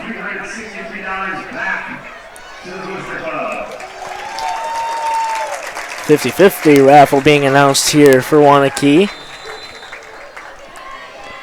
And now Murray on and ready to go. 2 receivers to the right, 1 to the left.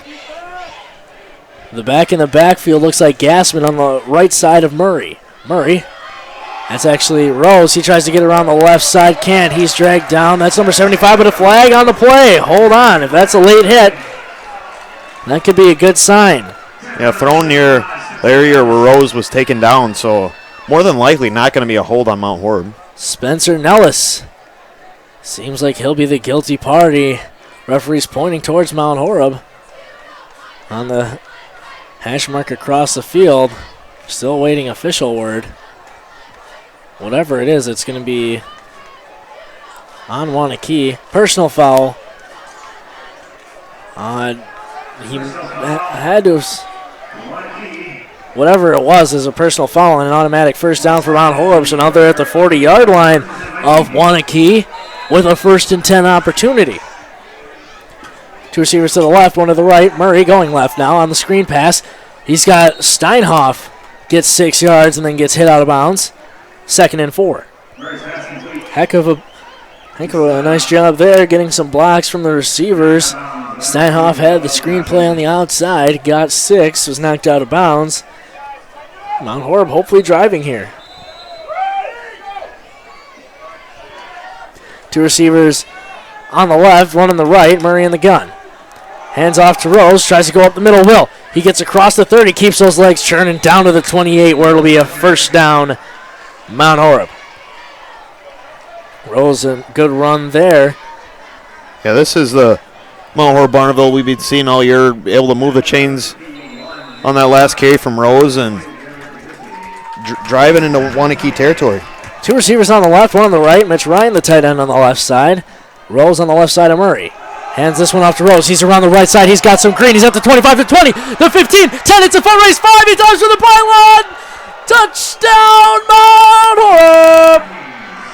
6 points. Mount Horeb will pen the extra point, but it goes through. It'll be heck of a run there.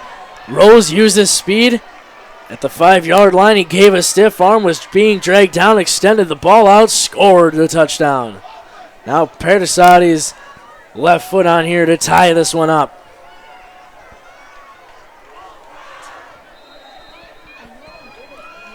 Perdisati on the snap, the hold, it's up. This one is no good. He pushed it to the right. So now we have a 14-13 game here in Waunakee. So unfortunate there. Perdisati pushed it just right. And now with 9:28, Waunakee is going to get the ball back.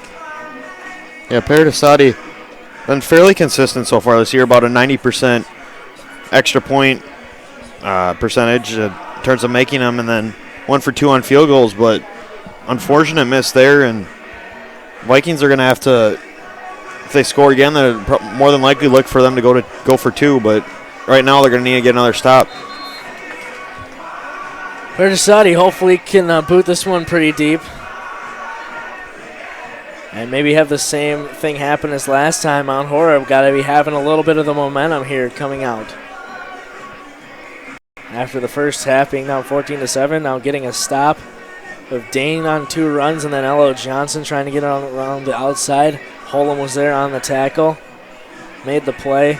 Yeah, when you're stopping Dane here on the defensive side, you force Waunakee coach Pat Rice to go a little bit out of his comfort zone and maybe pass or try some other different things, and that's how they force the punt. Yeah, I think Mount Horeb hasn't really been tested in the passing game all that often this year, really the most last week against Portage.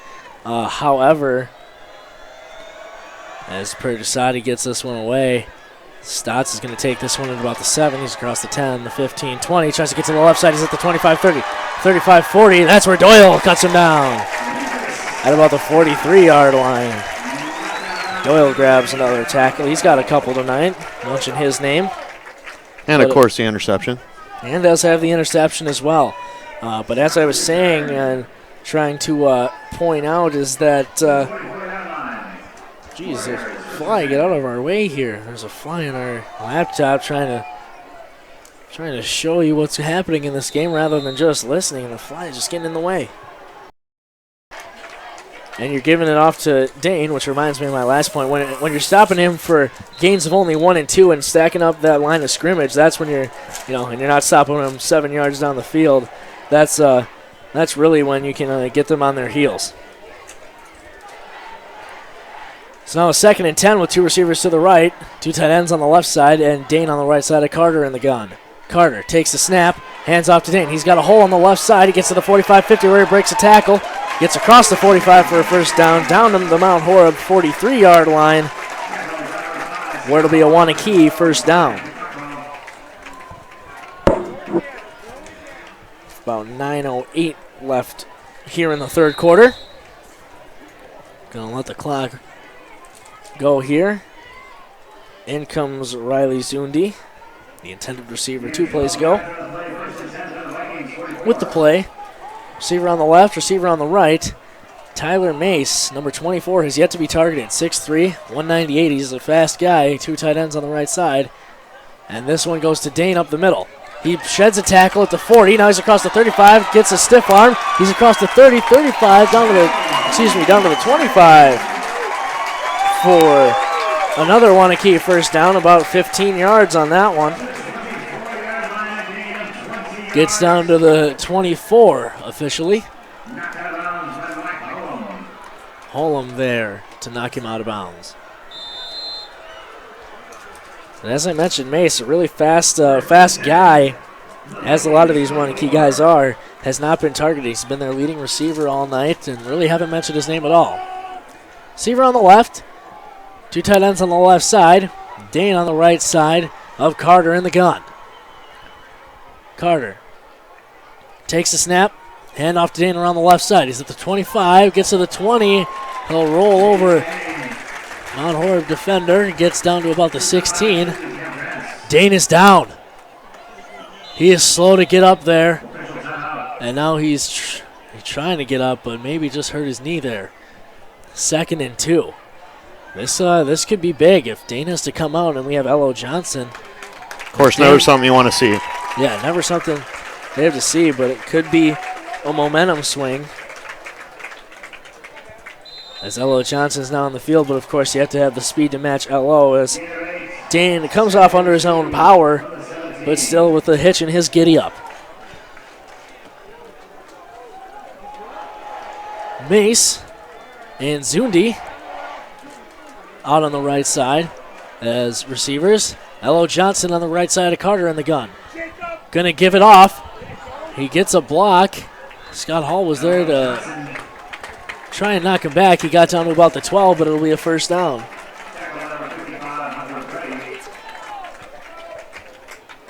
It'll be a first down, Waunakee. And the clock is ticking down now. Have 7:55 left. Waunakee up 1.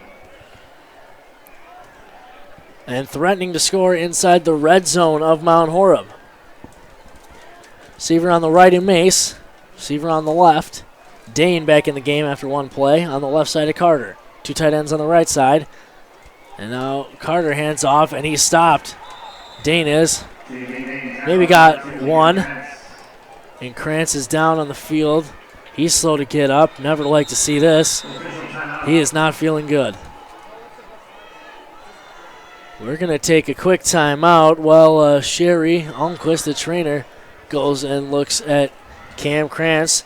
14-13 the score. This is Wisco Radio. We'll be right back.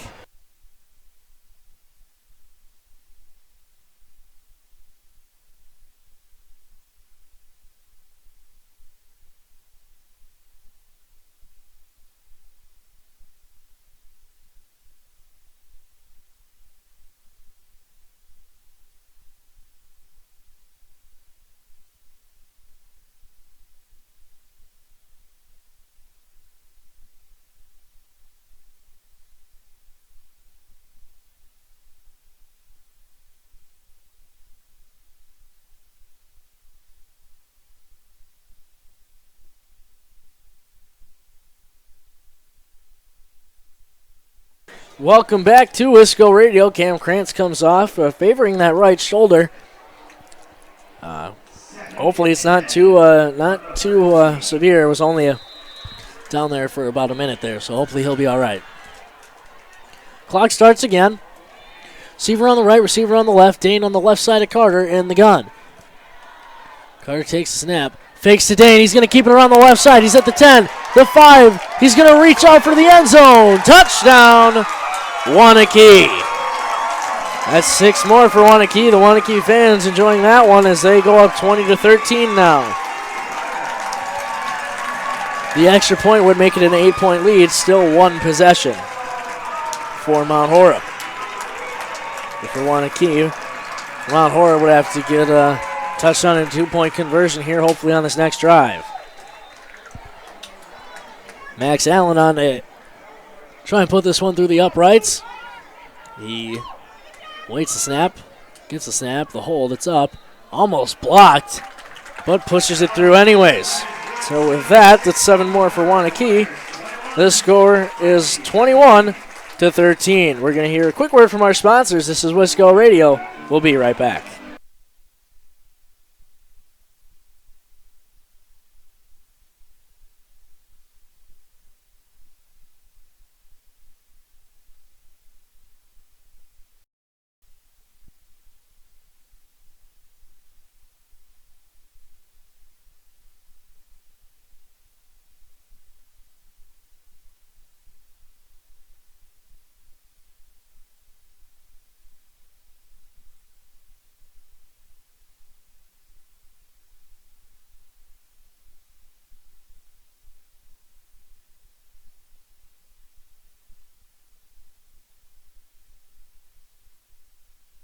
Welcome back to Wisco Radio. Score Waunakee 21, Mount Horeb 13. 7:06 left here in this third quarter, and that's where Mount Horeb will get the ball back.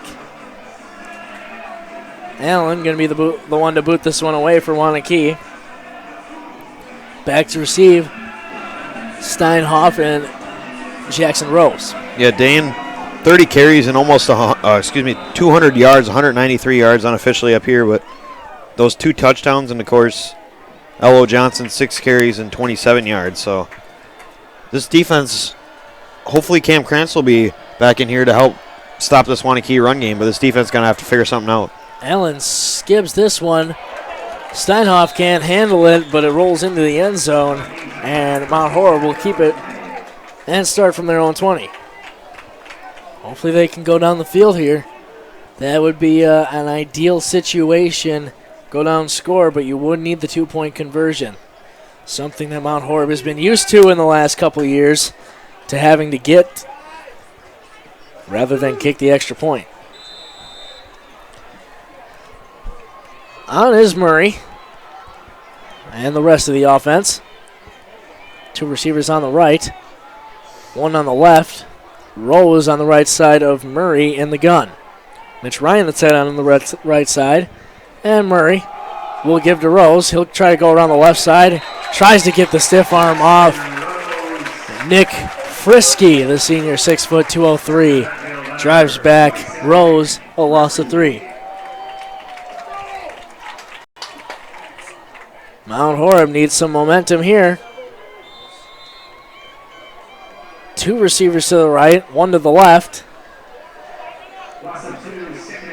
Now Mitch Ryan, the tight end, on the left side, and Rose on the right side of Murray. Murray takes a low snap, now rolls to his right. He's looking. He'll throw it deep. This one's for Classy. Goes up, gets it, gets his feet down. Inbounds at the 38-yard line, where it'll be a first down for Mount Horeb. About 15, 16-yard completion there. First down, Mount Horeb. Beautiful pass there from Murray on the run. Head Classy, went up. Got it at the high point. Yeah, that's something we've seen from Murray this year. A little bit of a bad snap, but able to keep us cool and make a nice pass. 2 receivers on the left, 1 on the right. Murray in the gun. The ball is on the ground. Couldn't quite get it off to Rose. Now there's a scrum for it. It's going to be indicated Mount Horeb ball. I believe the man who jumped on that was number 62, Ben Stousland. Now it's 2nd and long, 2nd and about 13 for Mount Horeb. The Waunakee side getting excited after that almost turnover. Two receivers to the left, one on the right. Murray goes left, has Lobby at the 45, gets up to the 50, and that's where he's brought down. On the tackle, Tyler Mace, but not before giving up about 10 yards. It's going to be 3rd and about 3. Murray trying to hustle up the offense. Two receivers to the right, one to the left. Mitch Ryan, the tight end on the right side. In the gun. He'll give it off to Rose this time. He goes around the left side. He's got the 50-yard line for a first down. And they're going to say he stepped out of bounds. A first down very easily. Got about 6 yards. They'll say he's out exactly at the 50. Needed about the 47. So it'll be a for Mount Horeb. 50 yards exactly to go here. 45 now at the 47.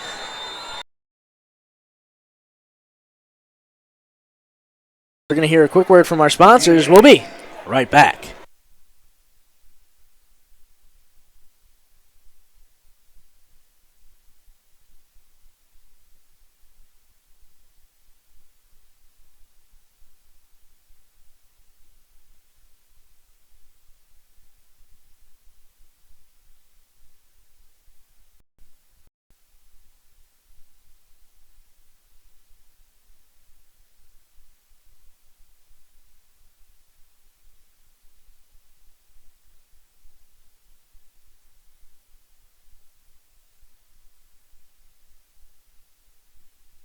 Welcome back to Wisco Radio. 6:03 on the clock, 2nd and 2.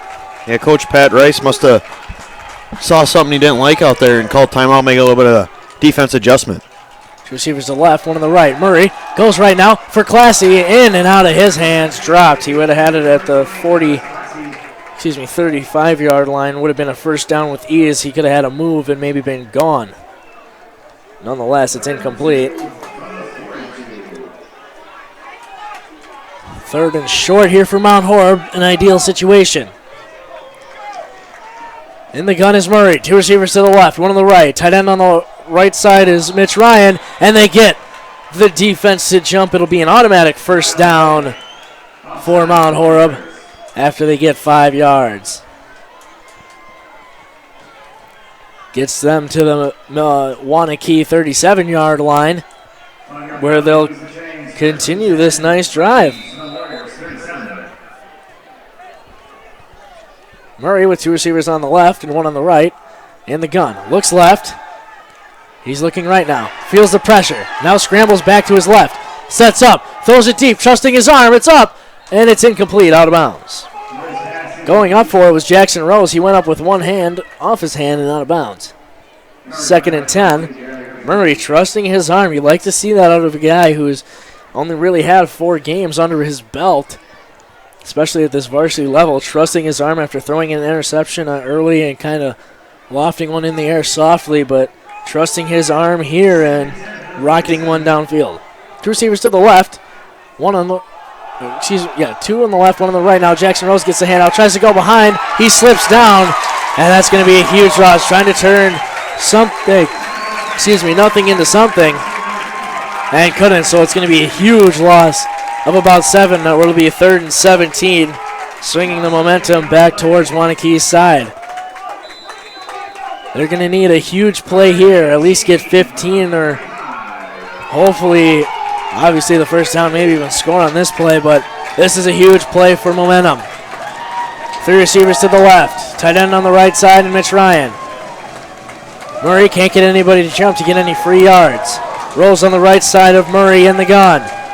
Waunakee fans loud. Murray looks left, goes left, has it incomplete. Went through the hands of Trey Lobby, almost into the hands of L.O. Johnson, and now on to punt is Mount Horeb. Trying to turn something into nothing like that was Rose, and when a guy has you behind the line, you almost want to push forward rather than try and work backwards and try and get those yards back by going across the field, but it's costly there for momentum. Murray gets this one away. It's end over end. A great punt. It bounces at the 15, the 10. He's going to take it at the 10 and be dropped. The Hulk, Scott Hall, Drops him down there. Nate Lorenz, the 5'10", 157-pound senior, was the one who tried to field it and go. He's lucky he didn't pick that one up. And if Scott was even a second earlier, may have forced a fumble. 5:05 is left here in this third quarter. Mount Horeb going to need to stop here. You have to. Cam Krantz, do not see him on the field. Zach Schinke in his place in the middle. Receiver on the right and left. Dane on the left side of Carter in the gun. Tight ends on the right and left side. Carter takes the snap, fakes. He's going for a pass. He's going to go deep for Mace over the middle. And it's going to be picked off. That's Travis Classy's at the 30. Oh, they're going to bring this one back. But he got down to the 8-yard line. They're going to say Classy lost the ball. It's going to be interesting. A late flag came in. Doyle tried to make a play on the ball. Caught Mace running into him. So I'd assume they're going to call a pass interference. Waunakee player 68 not happy with something that happened on that pile. They're going to call a pass interference, but the result should still be Mount Horeb ball, correct? Kate, am I right on that? I think depends on the flag. Yeah. No, it's going to be Waunakee ball. Ryan Manguth was the Waunakee player not too happy. It is first down Mount Horeb. Should it not be? Is that what he not just motioned? That's what Coach Ryan Kleppe is wondering about here. He's trying to get the attention. I believe it's Mount Horeb ball because the result of the play was an interception. Folks, I'm almost positive it should be Mount Horeb ball. Yeah, it looked like the referee pointed Mount Horeb on the field and Waunakee offense, but officials conferring. Yeah, this should be Mount Horeb ball since the result was an interception. Coach Ryan Kleppe trying to get him to talk about it, and now they are. They're having a conference. This could be a huge swing in momentum. Even if Mount Horeb has it at the Waunakee 40, they're going to say first down Waunakee.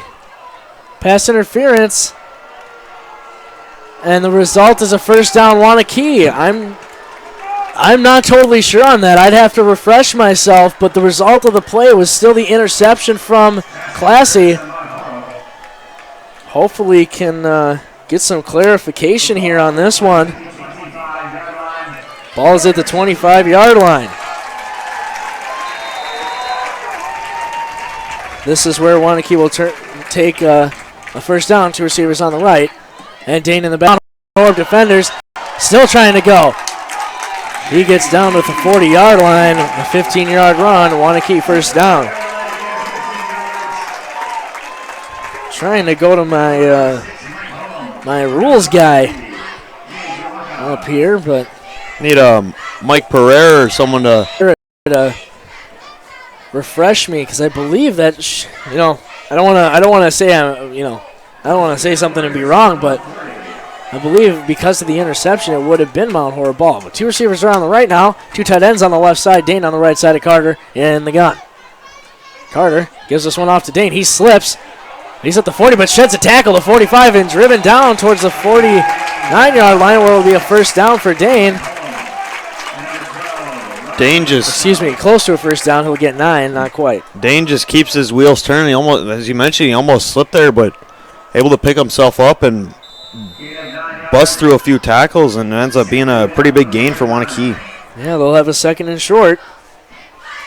So big play there. Had him stopped right about at the line of scrimmage, but he poked through somehow. He got 9 yards out of the deal. Two receivers on the right, two tight ends on the left side, Dane on the right side of Carter. Carter in the gun, takes the snap, hands off to Dane up the middle. He's across the 50. Cade Nichols there drives him down. But a first down, a gain of about 6 in the Mount Horeb territory at about the 46-yard line. Yeah, Dane, that's his 33rd carry, 222 yards. Scores Waunakee 21-13. The clock reads 3:25 here in Waunakee. Senior night here in Waunakee. Two receivers to the right. Dane on the right side of Carter. Dane, the carry. He's across the 45. Now there's a flag down. So Waunakee fans not happy about it. I believe that's actually Elo Johnson on the carry. It was Elo Johnson. This one's coming back for a hold.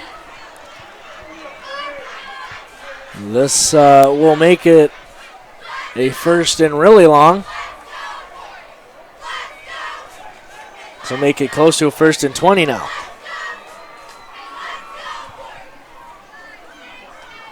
Ball is placed on Waunakee's own 45-yard line. It'll be first and 24. One or two receivers on the right. Elo Johnson in the backfield. Two tight ends on the left side. Carter takes the snap, hands off to Johnson. Tries to go a little misdirection, goes around the right side. Catching him from behind in the outside linebacker position was Holm. Johnson fast enough, almost got back to the original line of scrimmage. Got about 7, second and 12. However, Holm, heck of an athletic play there. Almost a Clay Matthews-esque kind of play where he comes around the edge and makes the play from behind. Endless motor there. Second and 12. And we're waiting here. Receiver on the right, three tight ends on the left side. And now a timeout's going to be called by Carter. Yeah, Waunakee down to only one timeout now here in the second half. So getting a little clarification here. If the penalty was pass interference, the penalty occurred before the interception. So the post penalty that occurred would have changed the possession unless it would have been the possession because the offset of penalties had there been one on Waunakee. And it looked like there almost could have been number 68, as we mentioned, for Waunakee. Not the happiest of guys after that play, but as we mentioned, it was kind of a late flag also thrown. Doyle kind of trying to stop and jump the route, ran into Mace. First time he's been targeted all night. And that's where Waunakee has the second and long still. Thank you to Mike Kohler for that explanation. I do agree. I just wanted to make sure I had everything right. Always gotta be on top of the rules. You don't always have somebody have a situation where it. Yeah, that was a bang play too. Yes. Second and about 13. Two receivers to the right. Carter has Dane going up the middle. The 45 down to the 40. He's going to keep those legs churning. Gets down to the Mount Horeb about 38. Now a run of 10 is going to make it third and about 3. 1:40 left here.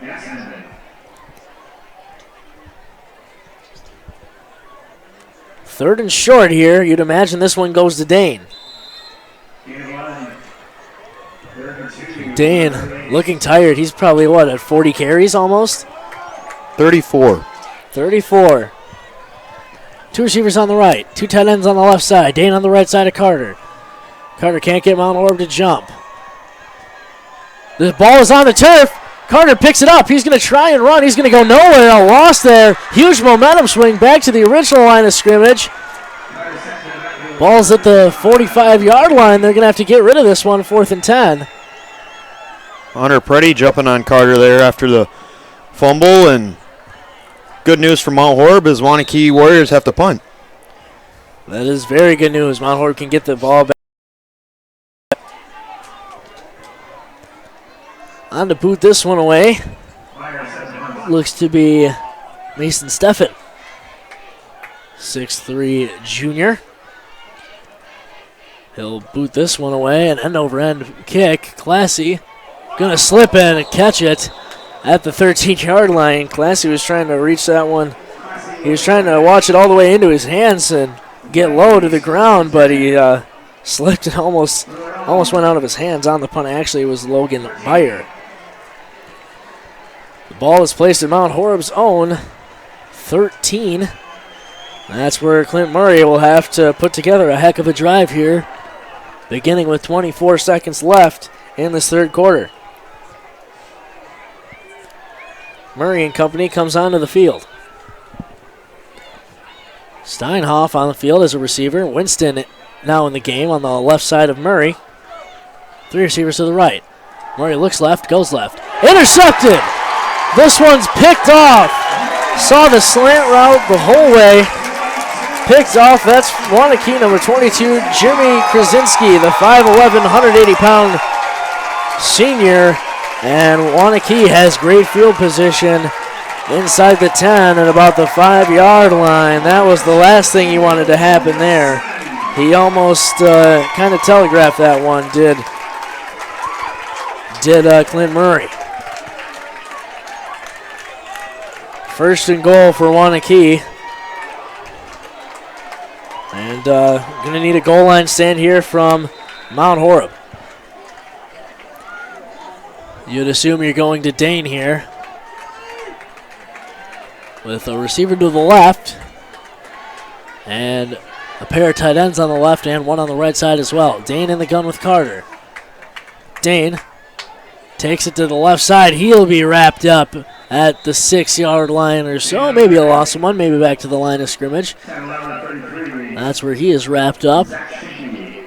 5 seconds left here. Zach Schinke on the stop.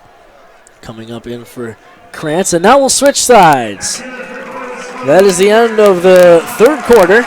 Score Waunakee 21, Mount Horeb Barneveld 13. When we come back, we'll have your fourth quarter. Mount Horeb needs a stop here. This is Wisco Radio. We'll be right back.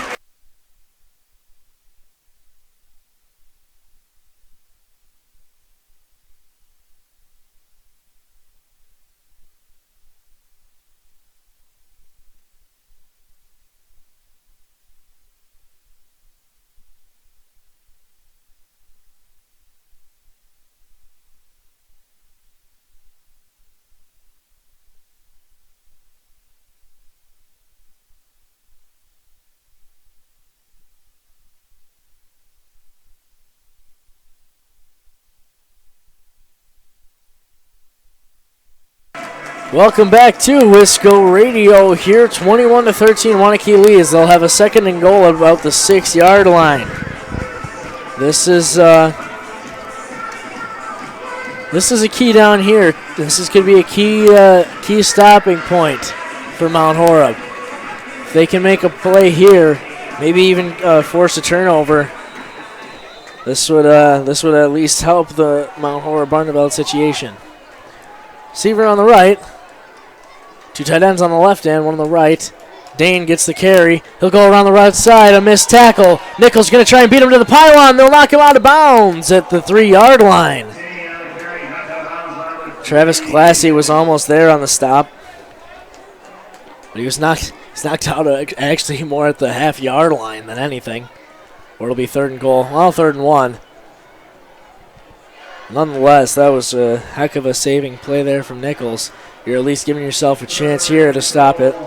You might just stack the line and bring everybody other than the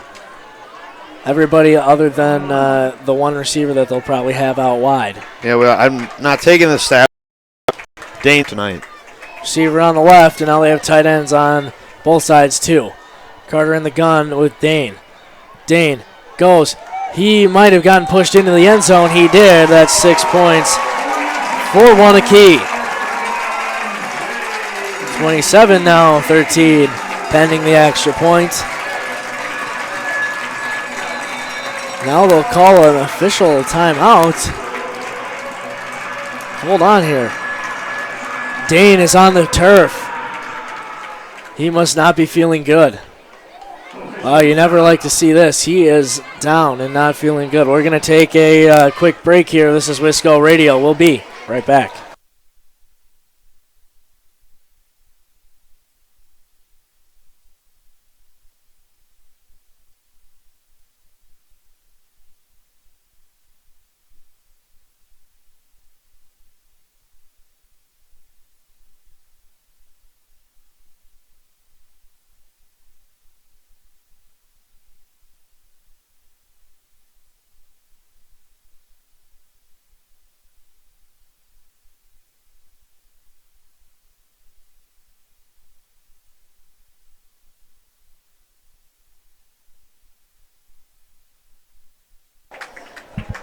Welcome back to Wisco Radio as Waunakee's running back Javian Dane comes off the field, and Javian Dane, and Waunakee will go attempt the extra point to try to make this a 15-point lead. Yeah, Max Allen will be on here. Dane doesn't look like he's feeling all that well. 3 touchdowns tonight. Might not make that one hurt as bad in the morning, hopefully. Yeah, 37 carries along with that, and he's a workhorse. Yeah, he's something else. As Max Allen is on the snap, the hold. It's up and good. Waunakee gets their 28th point. And with that, we're going to take another quick break. 28-13, Waunakee leads, about 10.5 to go.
Welcome back to Wisco Radio here. Waunakee leads 28-13. And Max Allen will be on to boot this one away. Rose and Classy back to receive. Mount Horeb hopefully can get a good return here and end up with some good field position. Allen ready to give this one away. It's short and kind of a squibber. A line drive actually right at Classy. He'll hand it off to Rose at the 10, the 15, the 20. He's got some blockers. He's at the 25-30, but a flag is on the field. So I'd assume you're going to see a hold, and this one might be brought back. We'll wait the official call, but it is going to be a hold on Mount Horeb. First down still. But they'll be a little further back in their own territory, inside their own 20 now.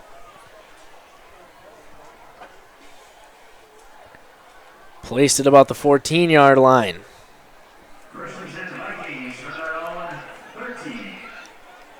Murray going to have to lead a quick drive here.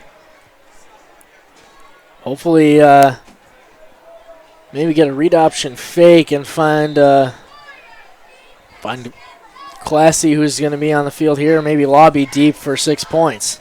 Rose in at running back again. Receiver on the right, 2 on the left. Tight end and Mitch Ryan on the right side. It's a fake handoff. This one's going to be Mitch Ryan in the flats. He's at the 20. Gets down about 8 yards. 2nd and 2. Good sportsmanship there. Classy and Mitch Ryan helping up number 8 from the Waunakee defensive side of the ball, Mason Steffen. Murray hands this one off to Rose. Kind of runs into his own man there. Might have gotten the first down, though, first. Depends on the spot. They give him the spot. It will be a first down by about a yard. They will. Fry on the tackle. The ball is at the 25-yard line. 1st and 10, Mount Horeb. Receiver on the right, 2 on the left. Murray in the gun with Rose. Murray set, looks left. He's going to go left. And incomplete, intended there for Steinhoff, laying out, can't get there. 2nd and 10. Murray 15 for 25 unofficially and about 100 yards. So a little bit of a down night for him, but expected with this incredible Waunakee defense. Yeah, you know, they've pretty much known the pass is going to be coming all night. He was the leading passer coming into tonight, and now there's a flag before the play. No indication as to what, but you'd assume a false start. It's going to be a dead ball. False start on Mount Horeb, so it'll be now 2nd and 15.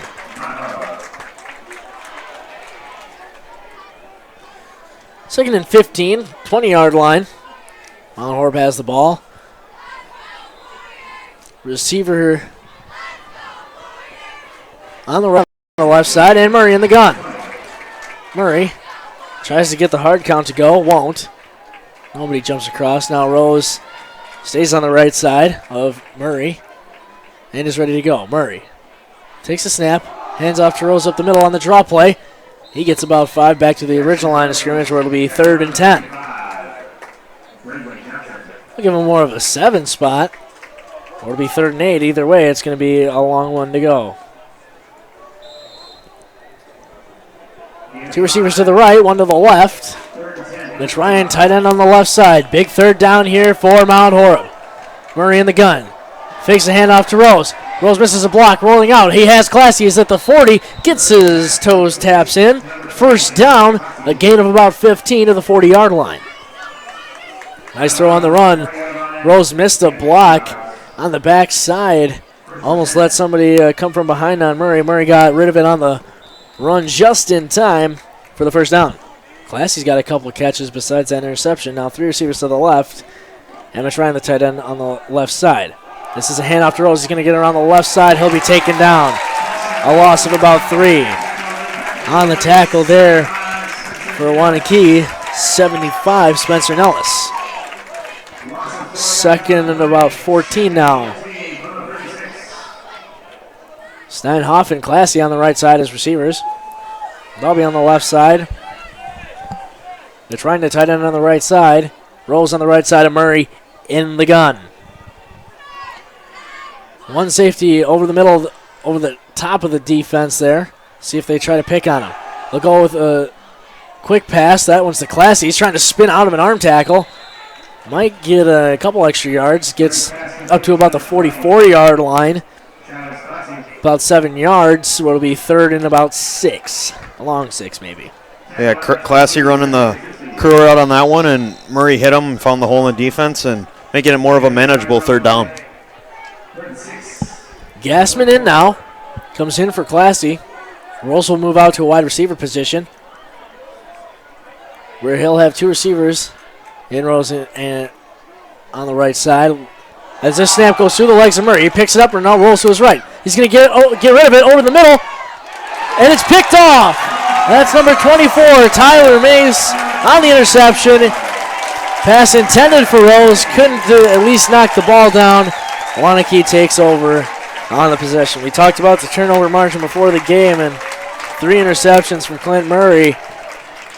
And, that can cook your goose. Mount Horeb, still a lot of time left, though. Needing only 2 scores, 9:01 remains in this one. Yeah, really need to stop on this drive, though. Preferably, maybe you would doubt that they're going to pass all night when they've only attempted, 5 passes all night? 4. 4. 1 completion for 15 yards. Receiver on the left, receiver on the right. Now, I believe a false start or illegal motion. Just give us a second here. No flag. 1st and 10. Ref picked it up. Receiver on the left and right. 2 tight ends on the right side. And this handoff goes to Dane. He's at the 40. That's where he'll be tackled. Gain of about 2, 2nd and 8. Yeah, Dane, after those 2 times slow to get up off the field, looks like he's losing a little bit of his explosiveness, and it's pretty evident they're able to not hit the holes as he's been lately.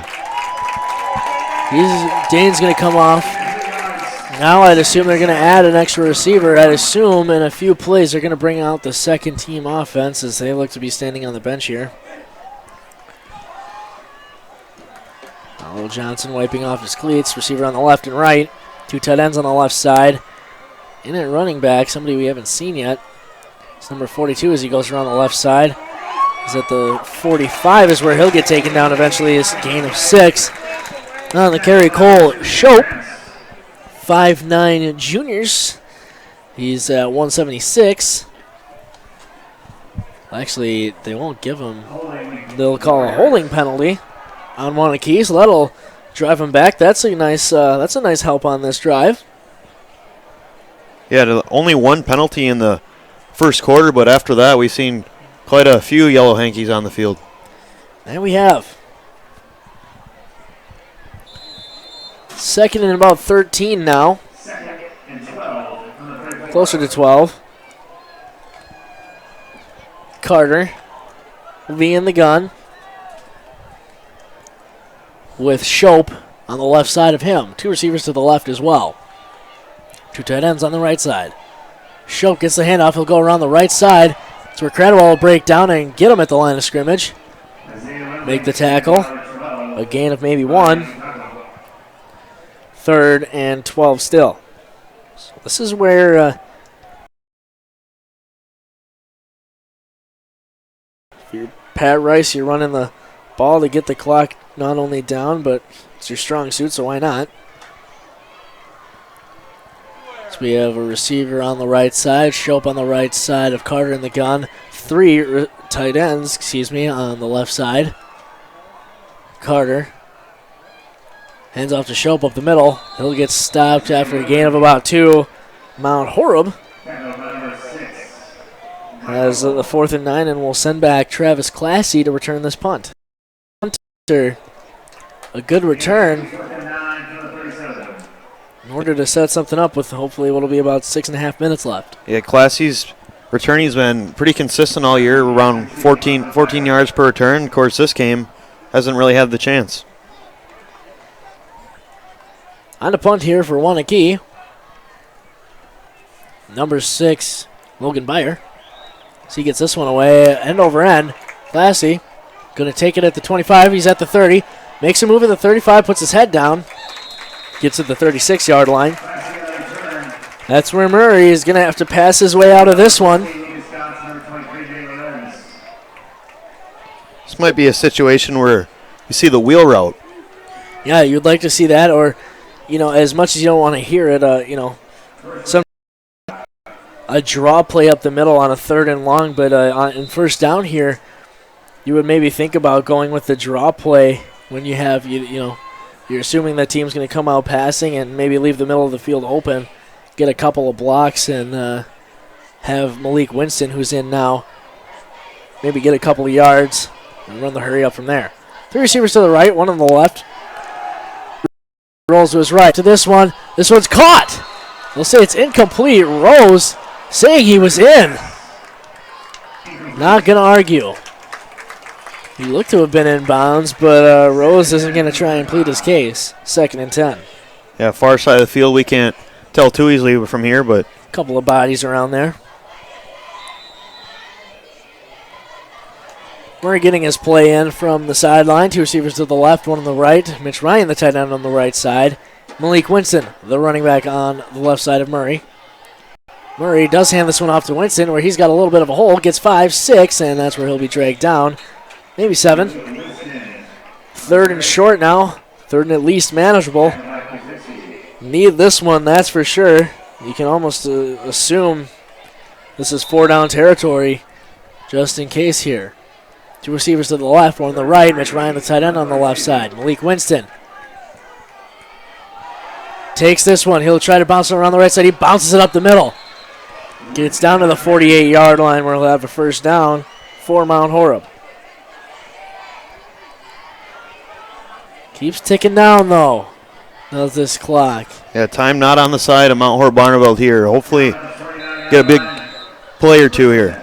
Do have all their timeouts, though, with 2 receivers on the left and 1 on the right.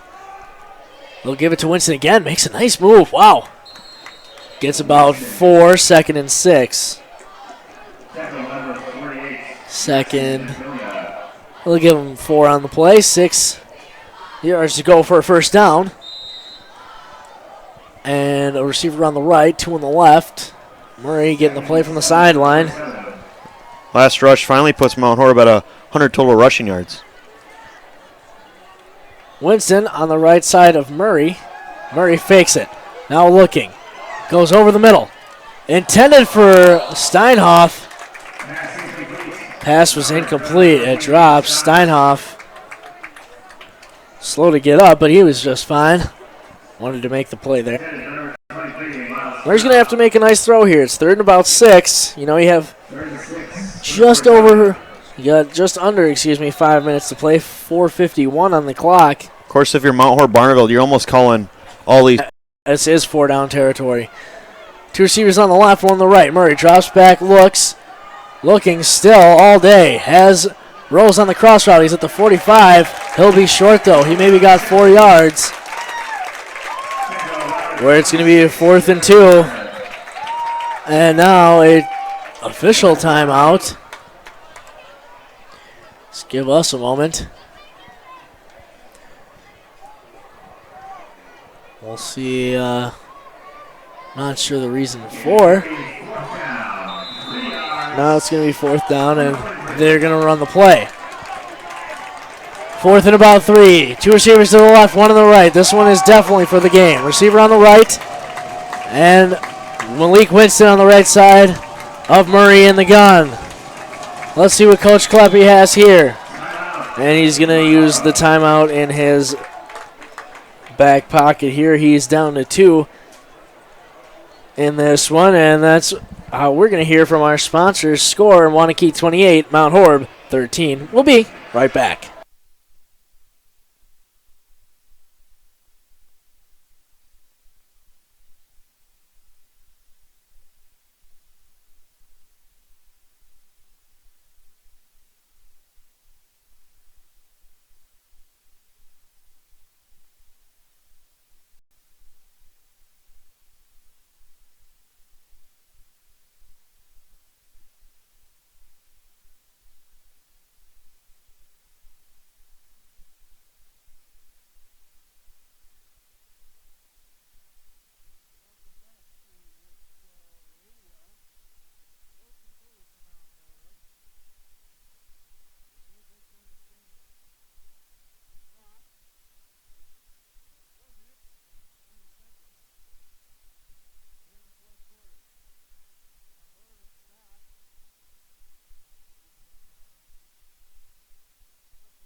Your score, Mount Horeb 20, Waunakee 28.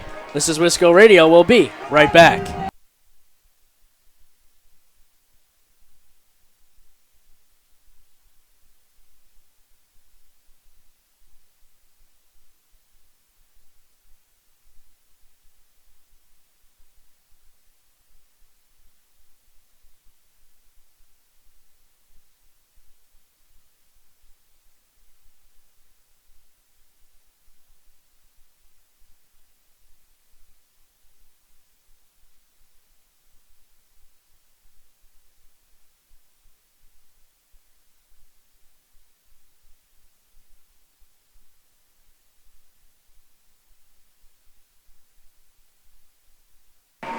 Welcome back here to Wisco Radio. Important kickoff here for Mount Horeb Barneville. It'll be interesting to see whether or not Coach Kleppe elects to go for the onside or kick it away, as Mount Horeb will actually be kicking from Waunakee's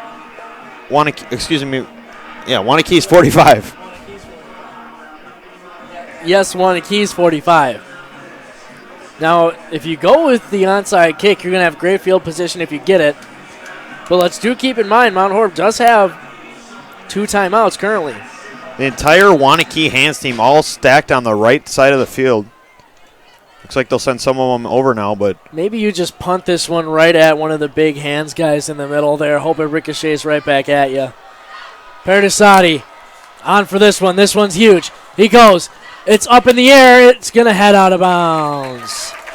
Oh, man. Hands team was there. Maybe they get an extra step. Maybe they get there. Yeah, just a little bit too much on it, but had the bounce. You want to see an onside kick, make it bounce off one of the Warrior players, and now the defense is going to have to make it.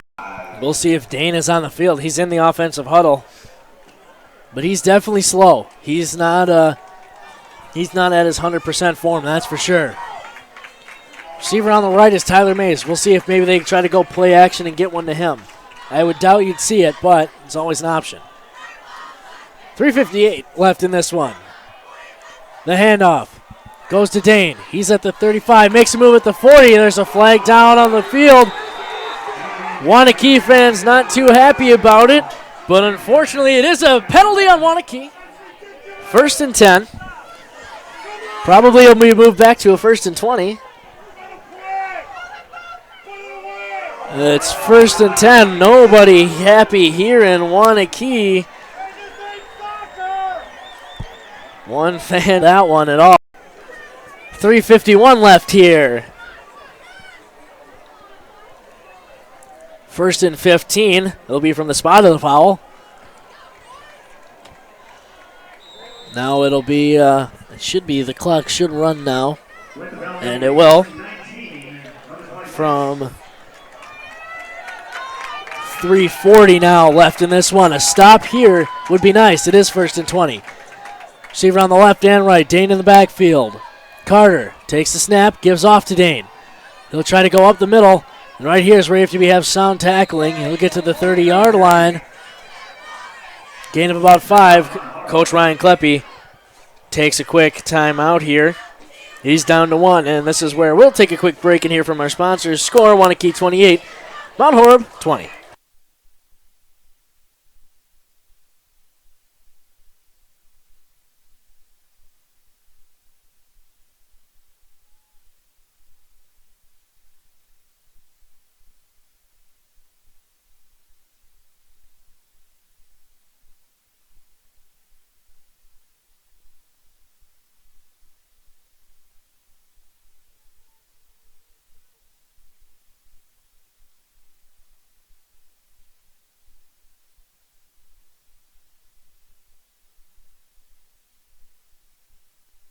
Welcome back to Wisco Radio. It is 2nd and about 15 here. 3:27 left on this one. Mount Horeb down to 1 timeout. Gonna need another stop here, though. It's big. This is crucial. Receiver on the right and left. Dane on the right side of Carter. Dane trying to get around the left side. Sound tackling, though. He'll get only a couple and a timeout from Mount Horeb. 3rd and 12, and we're going to hear from another one of our sponsors. 28-20, Waunakee leads.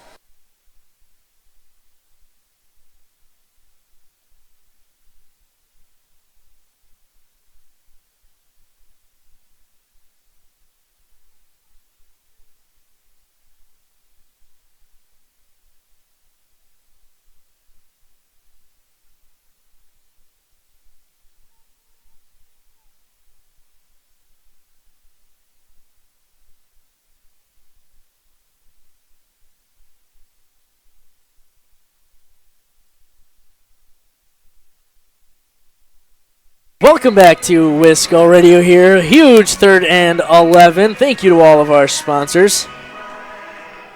Great to hear from you. 3rd and 19. 3:19 left. 3rd and 11. The score is Waunakee up by 8, 28-20. Mount Horeb needs a stop here. Receiver on the right and left. Now we'll have a receiver come in motion. This one's Mace. He's quick. He's at the 35, and that's where he'll be wrapped up. Maybe got to the 37. One important thing to note there is he's out of bounds. That'll stop the clock. He is out of bounds there after getting about 5. Clock stops at 3:12. Getting all my words mixed together because, wow, this is a little bit of a nail biter, folks. Yeah, big defensive stand there now, and give them the offense a chance here to tie this one up. On to boot this one away. And Classy standing at his own 22. Need a good one here. Mount Horeb won't try to get a good push. It's a nice, decent one there. Classy has it at his 20-yard line. On the clock is 3:05. The distance, 80 yards. The points needed are 8. Kent Clint Murray and Coach Ryan Kleppe get a drive to go down there. The Mount Horeb side getting excited. Hey, great turnout from the Mount Horeb Barneville crowd here tonight. You would hope so. Now the Waunakee side trying to match it.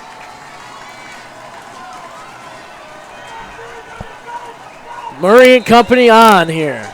No timeouts. Waunakee has 2. 3 receivers.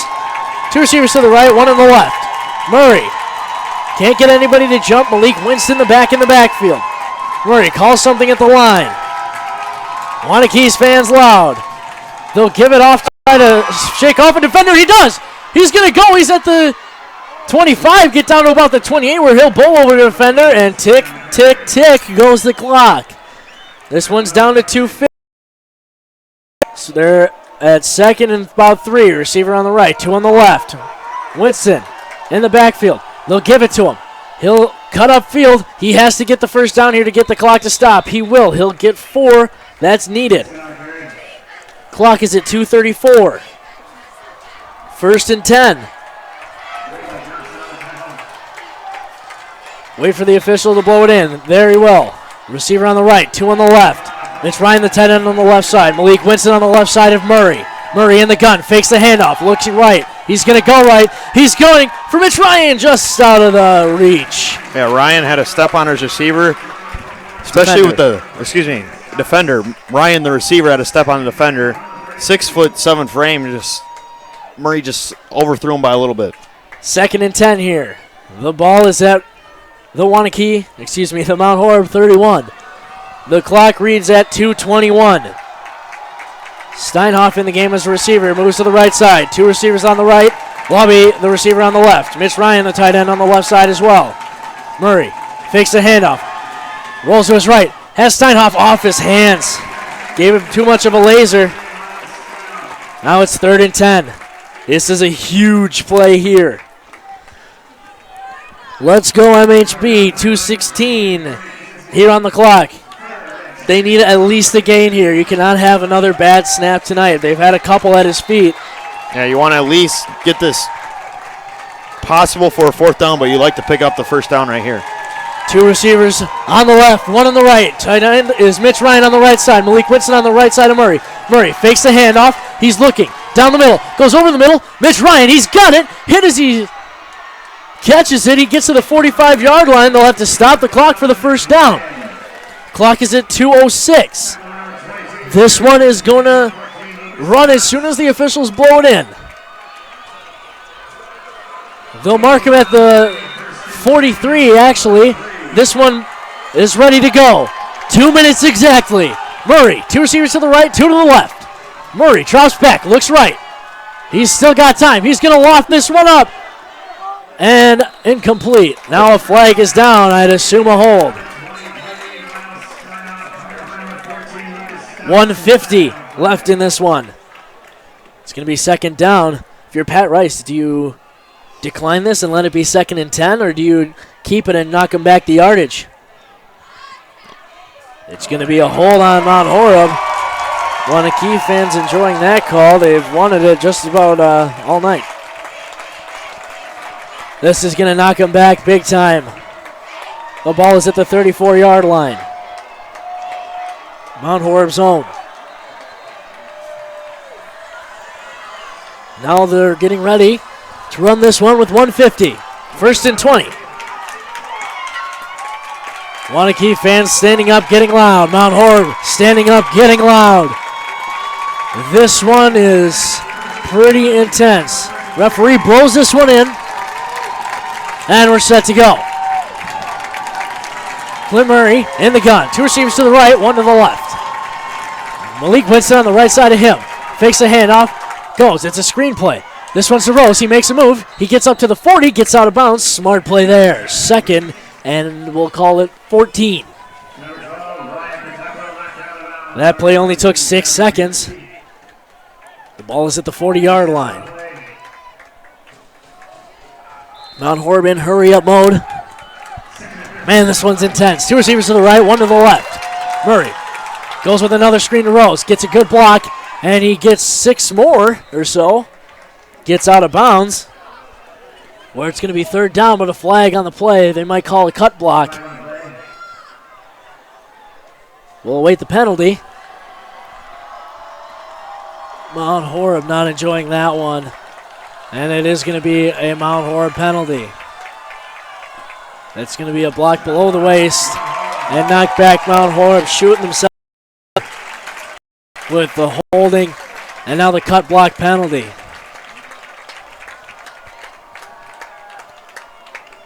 So this one's going to be 2nd and pretty darn long.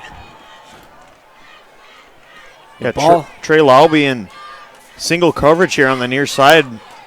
Didn't have any help on the last play, but Murray looking for the screen on the other side. 2 receivers on the right, 2 on the left. Murray drops back, looking. He's going to step up and cut it over the middle of the lobby. Incomplete. Threw it a little behind him.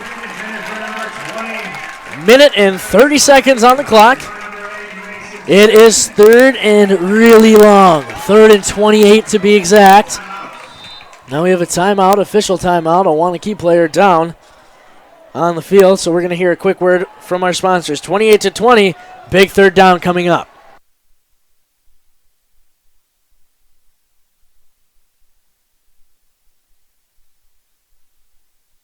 Welcome back to Wisco Radio. Ball is at the 27-yard line. Mount Horeb out of timeouts. 1 minute 30 seconds on the clock. Waunakee leads 28-20. And Mount Horeb needs a long play here. Go 4th down here and hope to pick it up on the next play. 2 receivers on the right. Murray rolls to his right. He's got a look. He's going in the face of pressure to Wabi. Heard footsteps. Drop the ball. Now a flag. It's a late hit. Yes, sirree.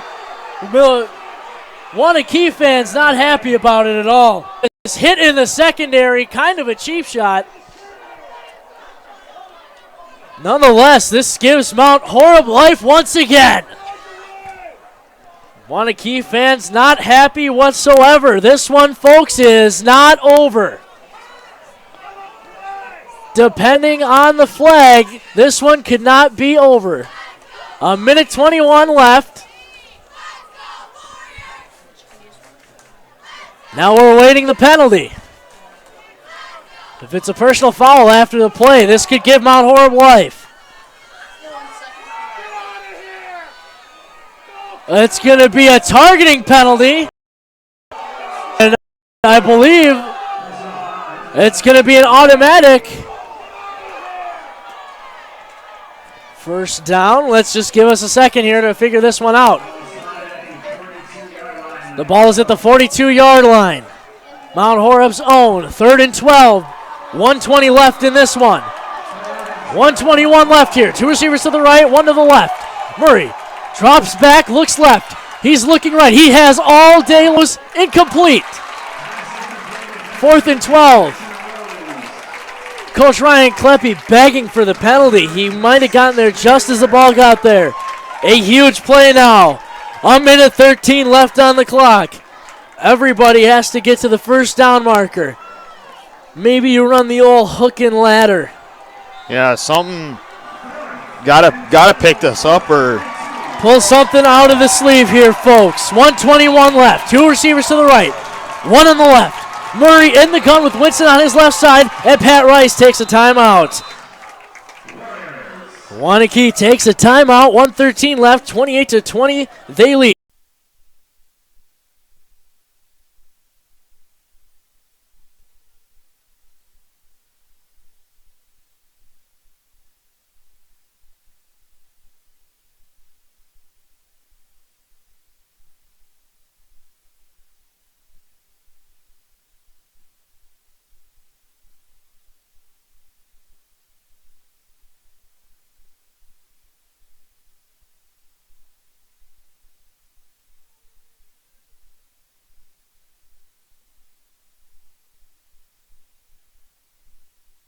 Welcome back to Wisco Radio.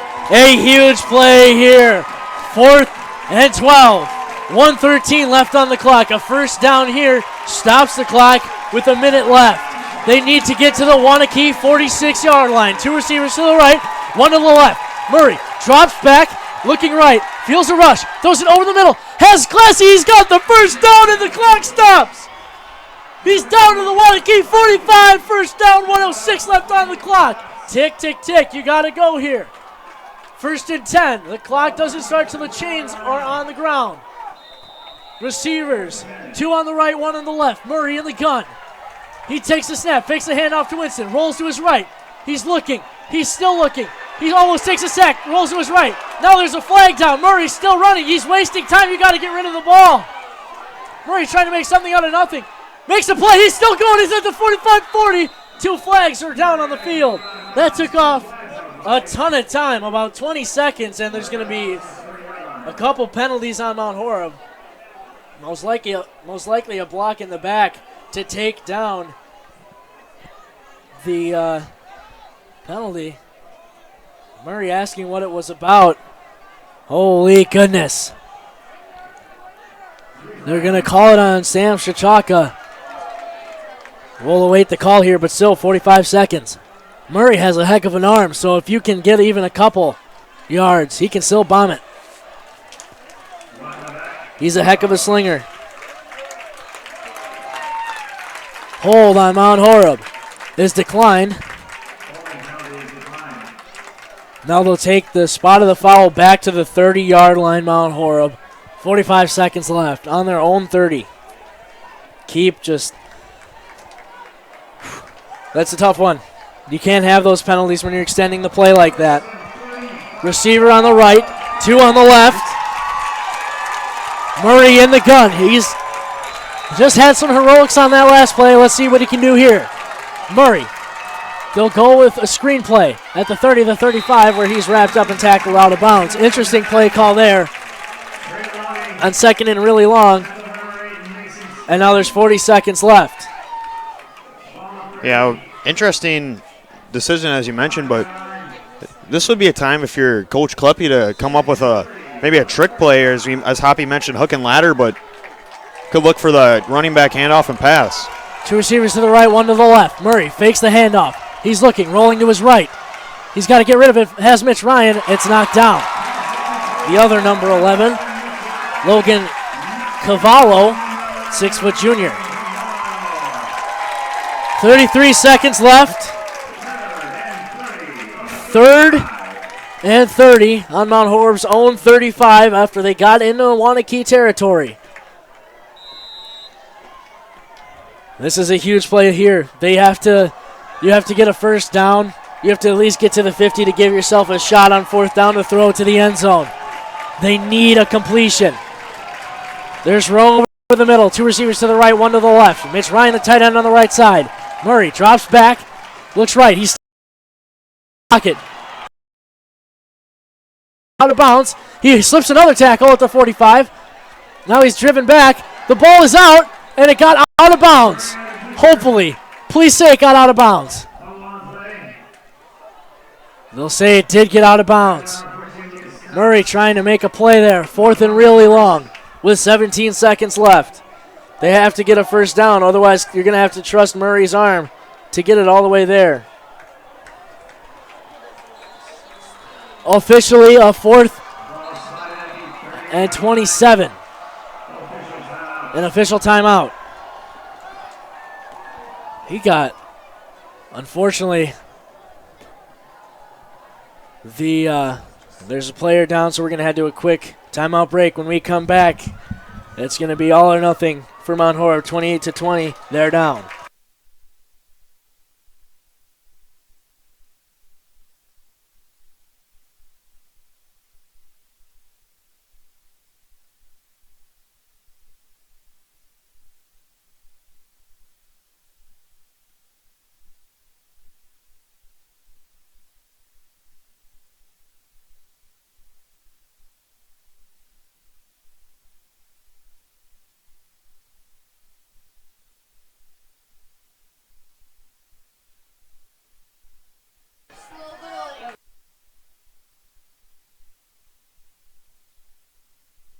Welcome back to Wisco Radio. 17 seconds. 2 receivers to the right, 2 on the left. Murray drops back. They need a first down at least. He rolls to his right. He's going to set up and get rid of this one. It's in the air. It's gone up for and knocked down. Waunakee will win this one 28-20. There's still 5 seconds, so you'd assume the victory formation. Mitch Ryan was there, but it was knocked down by the Waunakee defender. This one is tough to swallow. Had 3 big penalties on that final drive that kept knocking Mount back on their half minutes. They were right there. That's a tough one. You know, you have that shot right there, but a couple holding penalties. You get your life back after the late hit foul, and you can't make do. Out in victory formation is the Waunakee Warriors. And with that, Neil, that'll end this one. Mount Horeb takes their first L of the season, 28-20, the final score here in Waunakee. When we come back, we'll have your post-game report. The first loss in the Ryan Kleppe era, but a one to a good team here. So, as we mentioned, we're going to hear a quick word from our sponsors, and when we come back, we'll have your post-game show.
Welcome back to Wisco Radio.